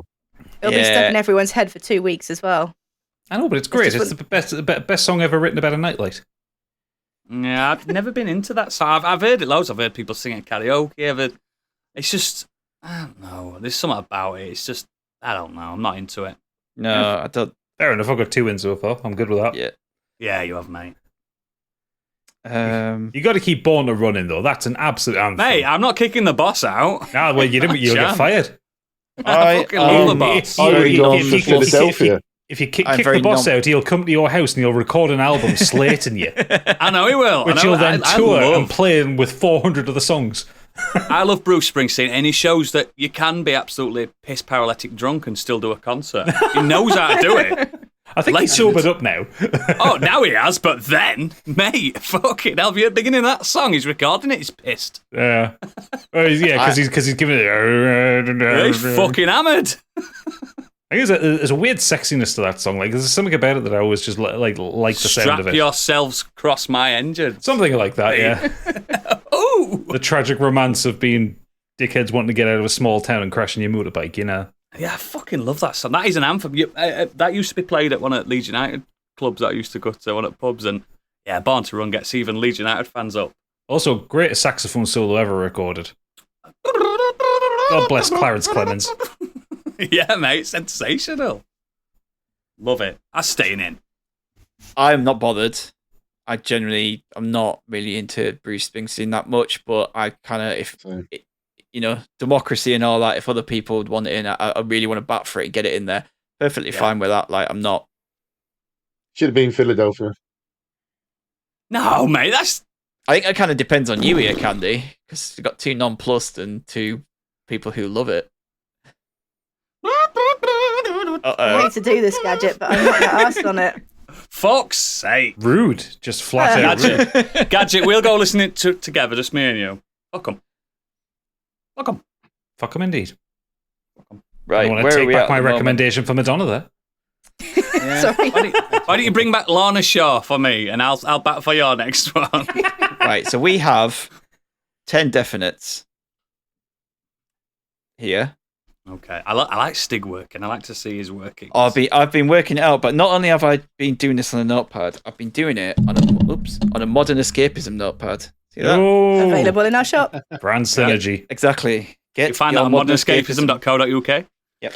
Link to the shop is on that website. Absolutely. I would like to put They Reminisce Over You on there. I'd like to have that on. So would I, mate. So that was one that really surprised me and I really liked. Oodles really likes it. Biggie obviously really likes it. And for me to like it, it's so far out of my comfort zone. I think that's a success. Yeah. So I'd like to have that one in. I'm unbothered on it, but I know Democracy goes. Unbothered. That's the name of this podcast title. Yeah, well, it's like, I didn't dislike it, I just didn't grab me, you know? Yeah. You didn't skip it. It's like, there it is. There it was. So the only track we haven't really talked about, well, we haven't talked about 8 Steps to Perfection and All My Friends Are Metalheads. Oh, come on, you've got to knock out Less Than Jake. It's a banger. I don't like it. I don't like Less Than Jake. I don't like Less Than Jake at all, any of the songs. Oh, I'm not into that skateboarding time. I don't like the trumpets. I was the same. Ska punk. I don't like ska punk. It's that skateboarding thing. It's like, it wasn't the skateboarding scene. It was just pop. It was like ska. But it just reminds me of someone going down like fucking Venice Beach on a skateboard with some coffee macchiatos in their hand, like, let's go skateboarding, let's go, woo! Fuck that, shite. Wow. Yeah, not into it. So, Gadget like Distortions of Static. We've got 8 Steps to Perfection. Aha is on there as a maybe. We kind of really need to nail this down now. Do you want me to go over what we have so far? No, just for those comments, take Aha out of there. I'm going against Aha. Hey, that's your prerogative. Overplayed Swedish bollocks. I like Aha. But Candy's not asked. Gadget is on a revenge mission. Absolutely. That's fine. Yeah. Biggie, do you fancy saving Aha and I'll help you later down the line? Yeah, I like Aha. I've never had a problem. Good lad! I prefer it to Madonna anyway, so yeah, if you're going to pick an 80s one, it would be Aha. Yeah. Yeah. I owe you one now, Biggie. Don't worry. Remind me. So I think that's it, really, unless anyone wants to go to bat for any of the others before we kind of put this list together and make this album and try and figure out a good order for it. I want to obviously give a shout out to 8 Steps because this is LP before he joined the band as Run the Jewels. He's in this. I'll back you on that, mate, as well, just for solidarity. And because I owe you one. The opening chords, the dirty bass that comes in, and then followed by the drums, and then the rapping, and it starts off with a line, rugged like Rwanda. I mean, the lyrics as they go on, they start doing some abstract stuff, and it's really cool with just trying to get stuff to rhyme with other words and still keep that flow going. And some of the intricate lyrics that they use throughout that song are fantastic. And there's a particularly nice line that I like, if I can bring it up. They go, when I'm rhyming all summer, just listen to the drummer, transistor blister feedback, freak the impeders, funk flow, we expose frequencies and sequence, napalm gets dropped long range like fiber optics, check the rhyme activity, your skills is microscopic. I mean, that's pretty cool. That's cool. No, that's cool. So, out of context, that's mega. So cool. Yeah, and that was, just it's such a banging track. I love it. I can play that out of my car at full volume. Don't give a fuck. It's awesome. And your lowrider. Just giving, as you're talking as well, just giving a quick blast to remind myself, because I did have that issue. I think that Gadget had a distortion to Static and 8 Steps to Perfection. It's very similar style. Yeah, they kind of flew into each other quite well. Yeah. Where there's one beginning and one end. I did like the end of Distortion to Static with the that was pretty cool. Trying to decide which one I like the most. the two, because I would like to be a bit more, obviously because you lot have kicked out Lucky You, I would like to have some more hip-hop in there as well, because I do appreciate that 4 of us predominantly like some form of rock music. Yeah. So because it is an ME album and it has to encapsulate all of us. But I really like right the beat. there, mate. I really like the beat to 8 Steps to Perfection over the Distortion to Static. I think 8 Steps was a little bit punchier. I like it more. Yeah, I like it more. Like, I think Distortion to Static, when you're not listening, it could easily sort of blend into the background whilst you're doing something else. It did while I was doing something else. I was ironing. That was on. So it was just there, man. Put both in. That's my Put three. in. Well, I'll take Pete Rock, 8 Steps, and we've got 13 tracks. I'll be happy. So we can either eliminate one, or we could just be happy and say, yeah, that's 13 tracks. No, read the track list out, please. Yeah, I don't like 13. Read the track list out, please. 8 Steps to Perfection. Mm-hmm. No World for Tomorrow. Mm-hmm. When Am I Gonna Lose You? Prodigy Firestarter. Kingslayer. We Got the Moves. Starman. Best of You. Sultans of Swing. The Evil That Men Do. Like a Prayer. Take on Me. And If I Can Dream.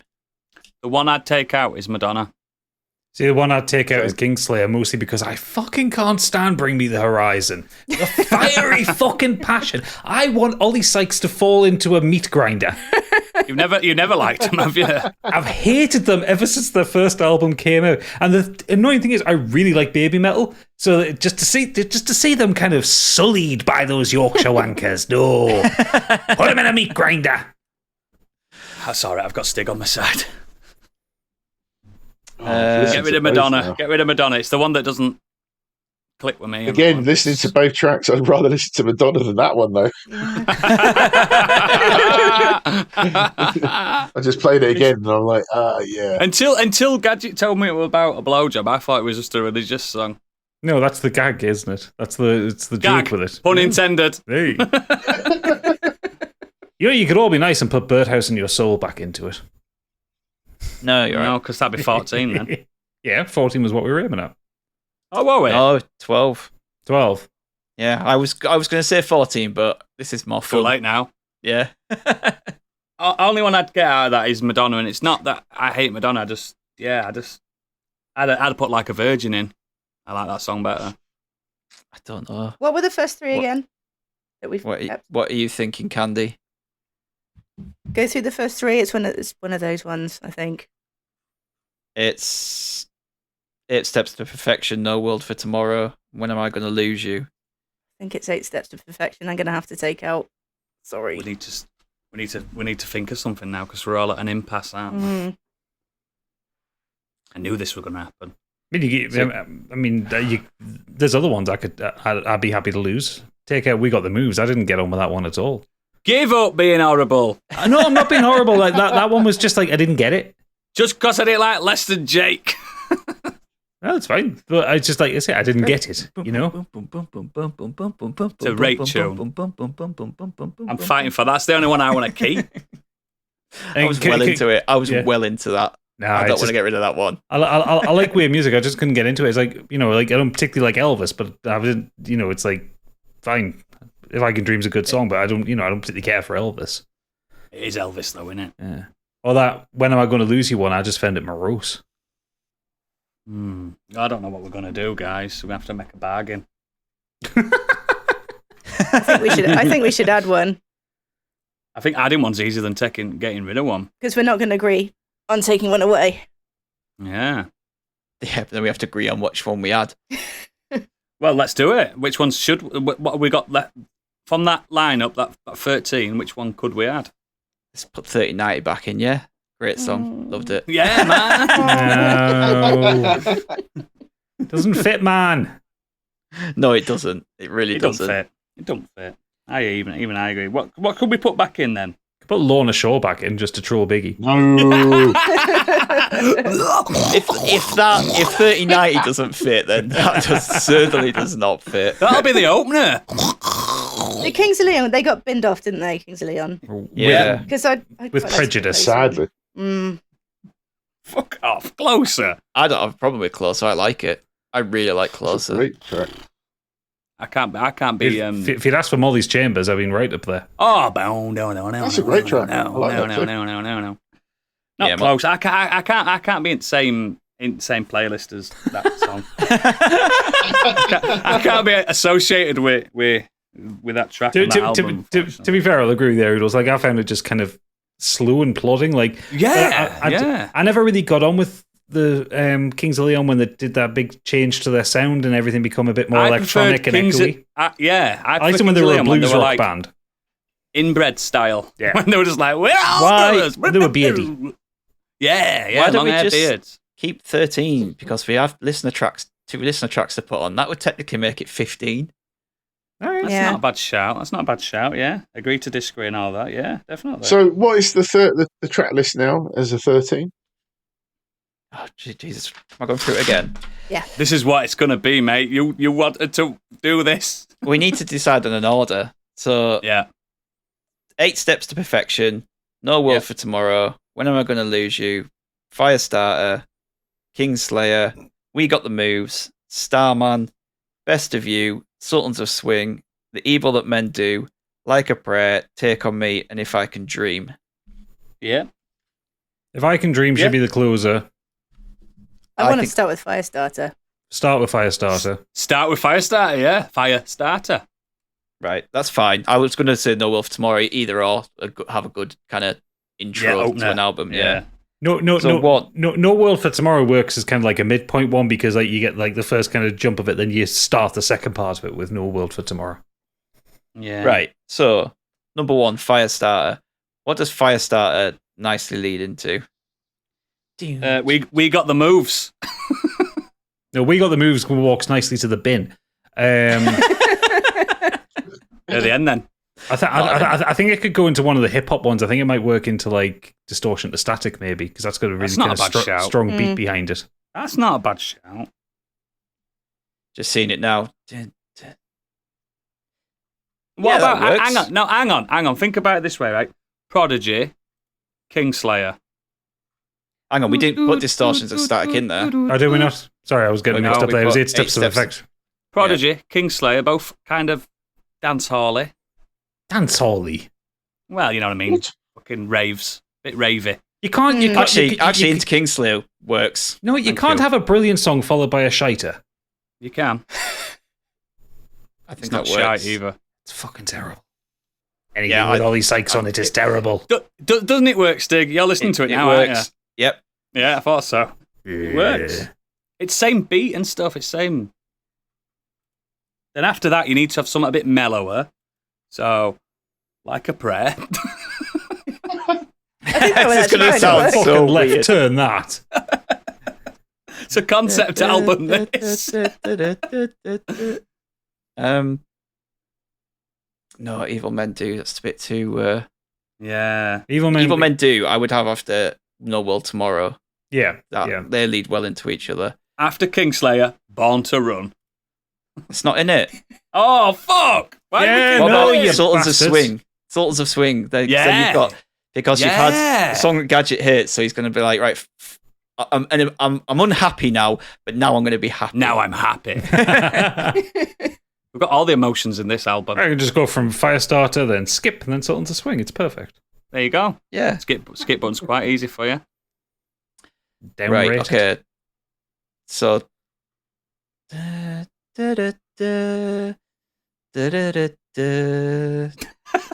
leads quite well nicely into When Am I Gonna Lose You? It does. Just because it's got that's a faded out one, and then it kind of comes back in with a nice piano, and then give me ideas. Where do we go from here? We're on to track 5. Would now be the time to go to the to They Reminisce Over You. Yes. Yeah, I'm into it. Like that kind of mid-album push. Yes, it does. Yeah, mate. Yeah. Because When Am I Going to Lose You? Just that fades out, and then They Reminisce Over You actually fades up. Yeah. Bang into that.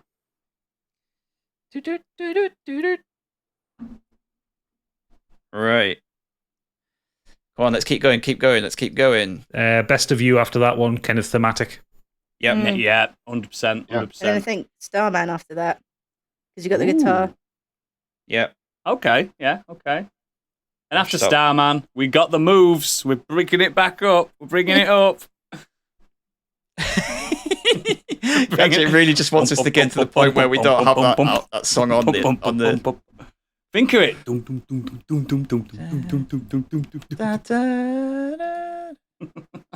No, it doesn't work, Noodles. Oh, we're ending it with that.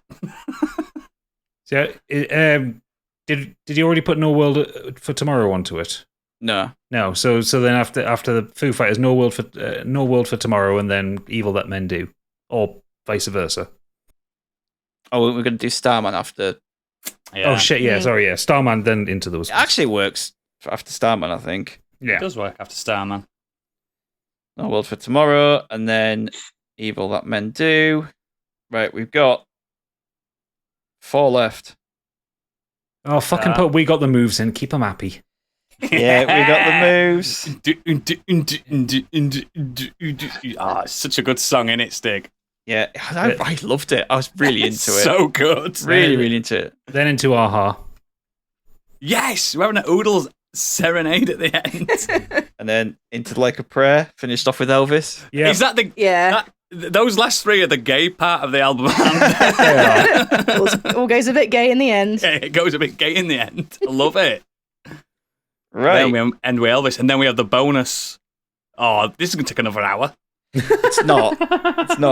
Because I got 2 tracks, I think, that would see this out for me. So for before we start, what person in their unfortunate diseased mind put Follow Me by Uncle Kracker? I know, I was going to pick on that as well. That would be Super Natty Cat. It's the worst song I've ever heard. Super Natty Cat, what the fuck is wrong with you? Oh my god. Look, I would listen to the whole back catalogue of Less Than Jake over that one song. I'll have a word with her later, don't worry. Do you want me to go through the list of what the listeners sent in? So we'll go through it now. So Super Natty Cat, she said the first one was Place Your Hands by Reef. Banger. She provided a bit of feedback here rather than the song. So she says, ultimate get up and fucking love someone song. When this plays at a wedding and I'm drunk, the nearest person dancing to me is having a catch and a kiss and possibly a glass of rum and coke accidentally over them. Second suggestion. She said, second suggestion, despite being asked for only one. She says, because I'm special and you love me and stuff. Uncle Kracker, follow me. Nope. Sorry, but that's going out. Now that's such a juxtaposition because I fucking love that Reef song. Yeah, the Reef song's brilliant. Yeah. But Uncle Kracker is borderline offensive. Also, Reef in general, fucking brilliant. Oh, sound. And they're still going today, aren't they? They're like the Cornish AC/DC. It's great. Yeah, that's it. It's perfect. That Cornish AC/DC is perfect. Yeah, I love Reef. That's fucking solid. But Uncle Kracker is the worst thing anyone's ever submitted to us since we started this podcast. It's foul. Planty from 100 Things Pod comes in with an American trilogy by Elvis, one of the finest entertainers of all time. A great way to end the tunes at a house party. I get goosebumps every time. Every time. Planty would like to know that I had this as my pick originally, didn't I, Stig? Yeah. And I also sung it to Stig and Gadget live. You did? You did. And they both cried. Yep. So I love that song, but cried with pain. I love that song, but 2 Elvis songs. We can't do 2 Elvis songs. Yeah, it's too. I want to let Planty know that's one of my favourite songs of all time. Yeah, it would have been there. I'd have gone to bat for it had we already had Elvis in there. Cult Connection says Plastic Boogie by King Gizzard and the Lizard Wizard, a glam rock stomper about polluting the ocean. I liked it. It's not the best King Gizzard song, but I enjoyed it. No, I liked it. Yeah, I don't think it's going to make the slot, but I liked it. No, and we had Jack Chambers Ward, Stranded by Gojira. Yes, that was one of my favourites. Tune. Gojira. I love Gojira. Matthew Stockton, What's That by Hazy Hayes. I enjoyed that more than I expected. I enjoyed it as well. I wasn't into it. Really wasn't into that one, unfortunately. DJ Walsh, Night Watchman by Bell X1. Which is the song that he talked about last week. Yeah, that was cool. Pod last week. I love it. I've got that full band now, just like it's all over my Spotify. Yeah, really good. I really like that one. John Cheetham, Johnny Cash, and The Man That Comes Around. I love that song. It's so good. Not my favourite Johnny Cash one, but it's still a banger. Hallmark of Vince says Dead Man's Float by Sage Francis. I loved this. Yeah, I really enjoyed it. Absolutely banger, wasn't it? Loved it. Wasn't it good? I've never heard it before. Sage Francis is really good because he's more of a poet than a rapper. And a lot of the stuff he does, like that Dead Man's Float is the same as a lot of his songs. It's got this wonderful build to it. It just gets kind of angrier towards the end. I loved it. I never heard it before. I fucking love it. Look up some Sage Francis stuff. The sample in the background sounded like the Stranger Things tune at one point. Did a bit, didn't it? Yeah. I loved it. I was like, what the fuck? And all the way through it's going, I want that in. I actually want that in as one of the bonus ones. I do, but we'll talk. We'll discuss. Yeah. Xenos comes in with Starlight's Brigade by Tupperware Remix Party. Really enjoyed that. Yeah, I enjoyed that, and I like Campus Christmas Synthwave. I like the name of the band. Yeah, it didn't blow me away, but I wasn't offended by it in any way. I liked it. Yeah, you'd love the music video for it. Anime as fuck. I would check that out. The name of the band's just like really random. Like when we played Rockstar, used to call ourselves Cucumber Sausage Factory. Made no sense. It was a laugh. Yeah. That Efkin guy, Mayfly by Terry Reid. Love it. I didn't get on with it. I didn't. Not for. I thought it was nice, but not for the album. I thought for me. It don't fit the album, but I still loved it. Todd Story. I just didn't like his voice. Couldn't get on board with him. Todd Story, Wine, Beer and Whiskey by Little Big Town. Really enjoyed that. Yeah, that was fun, that one. That was a fun one.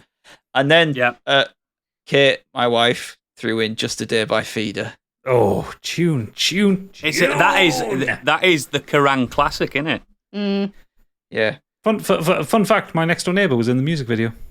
Oh. Yeah. She's everyone in Britain in that video. Everyone in Britain was in that music video, weren't there? She's the dark-haired girl dancing on a bed. I thought the whole video was dark-haired girls dancing on the bed. No, like very, very, very specific. Stood up on her bed dancing. Yeah, that is a great tune. That is a very good song. Kerrang generation, innit? How do we want to lead this album out? We've had Elvis sing his big number. We've released the album a year later. Sales are huge. We've gone platinum 5 times. So we release our special bonus. We've gone diamond. Yep, and we stick on a couple of tracks on the end that we decided that the listeners chose. And what do we see this album out with? I think we should have Dead Man's Float and either Just a Day or Place Your Hands. Place Your Hands was the one for me. I think Absolutely. Reef, Yeah. Dead Man's Float and Reef. Yeah. Dead Man's Float and Reef, man. Also, can we do that thing where we have like a hidden extra super secret track, where it's like track 500 when you or something like that. Skipped it, yeah. And it's the sound of us with golf clubs smashing a copy of Double Wide by Uncle Cracker. Yeah.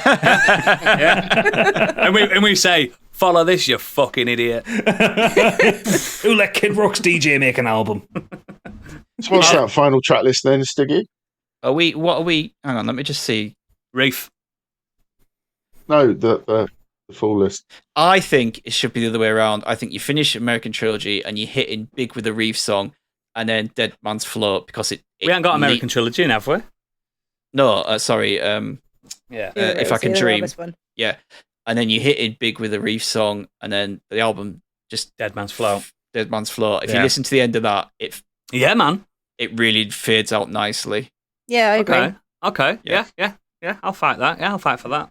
There was some really good ones on there. Like I was, we've made easy work of that. But I was going to go to bat for the Night Watchman. I thought it was a really nice one you could lead out with. I really enjoyed Wine, Beer and Whiskey. Wine, Beer and Whiskey, I really liked. Really liked that. If Reef hadn't been in it, or I would have suggested maybe closing it with The Man Comes Around, because I really like that song, and it's quite reflective, because that was the last one that Johnny Cash wrote before he died. Is it? Oh, I didn't know that. It's not the last thing he recorded, but it was that whole set of the black cover albums. That was the last song he wrote for that, and it came out in 2003. He died in 2004. God, he had a voice, didn't he? Yeah, and it's just a weird mix of kind of stuff from the Bible. It's quite odd, but it's like really impressive imagery. Yeah. I do like Johnny Cash, the original goth. Yeah, awesome. So that's what I call modern escapism. That's our album, available in Virgin Megastores and on Spotify when I put it out, and Gadget sticks it in the show notes. Yep. Do you want me to go one last run through the list? Run through. Yeah. So we start with Firestarter, into Kingslayer, Sultans of Swing, When Am I Gonna Lose You, They Reminisce Over You, Best of You, Starman, No World for Tomorrow, Evil That Men Do, We Got the Moves, Aha, Like a Prayer, If I Can Dream. I realised we've missed a song here. Uh-oh, plot twist. It's Stairs to Perfection. 8 Steps. Yeah, there's only one song on mine. Oh, shit, yeah. Why don't you put 8 Steps to Perfection in the playlist where it's 8 steps away from the end of the album? Hey, Nice. Hey, clever. Where does that land? So that's after Best of You. Yeah, I can dig that. It's number 7 in X. It's going to be a 14 track. So we were fighting over what we could do for 14. And it was there all along. We already had it all along. This is how music is made. No, this is how music is arranged. This is how music is arranged. Yeah, because that makes that track 7, 8, 9, 1, 2, 3, 4, 5, 6, 7, 8. Yeah. Maths. So that goes after Best of You, then Starman, No World for Tomorrow, Evil That Men Do, We Got the Moves, Aha, Like a Prayer, If I Can Dream, with the bonus tracks of Place Your Hands and Dead Man's Float. I feel like this album's better at the end. The ending. Yeah. It builds. It's got a good build. The gayer bits. That's my favourite parts. Yeah. It's because you wanted that fucking shite. What was it? We Got the Moves in there. It's a great song. I'm going to bat for it. It got me up. I really liked it. It was the only one I didn't really like on Oodles was To the Hellfire. It's soft. His was I enjoyed parts of it. Yeah, I know. It just doesn't work with this. So your music there was my favourite out of the lot. Do you know what? I think that's a really good arrangement. Because when you listen to albums and when you go to gigs as well, they always kick off with a couple of real bangers, don't they? And then they take it down a notch, and then they end with a classic. So that's basically what we've done. But they do that thing in live gigs as well. We're going to do a song that you don't know, and everyone goes, oh. Third one, third and fourth. Oh, fucking hell. Yeah. Excellent. That's done. Thanks for that, Stig. You've put a lot of effort into that. All we did was use our ears this week, and you put all that effort in. Well, it wasn't that much effort, really. I'm proud of you. I'm proud of our listeners. I'm proud of everyone. So, as always, links to all our extracurricular activities are in our show notes and at modernescapism.co.uk, and please consider becoming a patron to help support our endeavour. Well, next week will mark our 100th episode. What? Unbelievable. We are actually planning a more subdued 100th episode because we will be celebrating our centenary officially in person in September. That's where we're celebrating it. But yeah, it's going to be our 100th. It's going to be great. You're going to hear, because we're recording it out of sync and out of time. We will. My fault. If you're in our someone's Discord, on holiday. Yeah, someone's on holiday. If you're in our Discord, just keep your eyes peeled. We're going to ask for some feedback there. So there's no point in telling you now because you won't know by then. So yeah. So for everyone that's not a patron, this has been a musical odyssey. That's it for our musical themes. No, we're on to. Is it not? We've got one more. It's got the patrons pick it after at the end of the month. Absolutely, I almost forgot about that. So yeah, patrons, come on. But yeah, if you are a patron, you'll hear us in the green room soon. But for everyone else, now that's what I call modern escapism. Good night. Bye.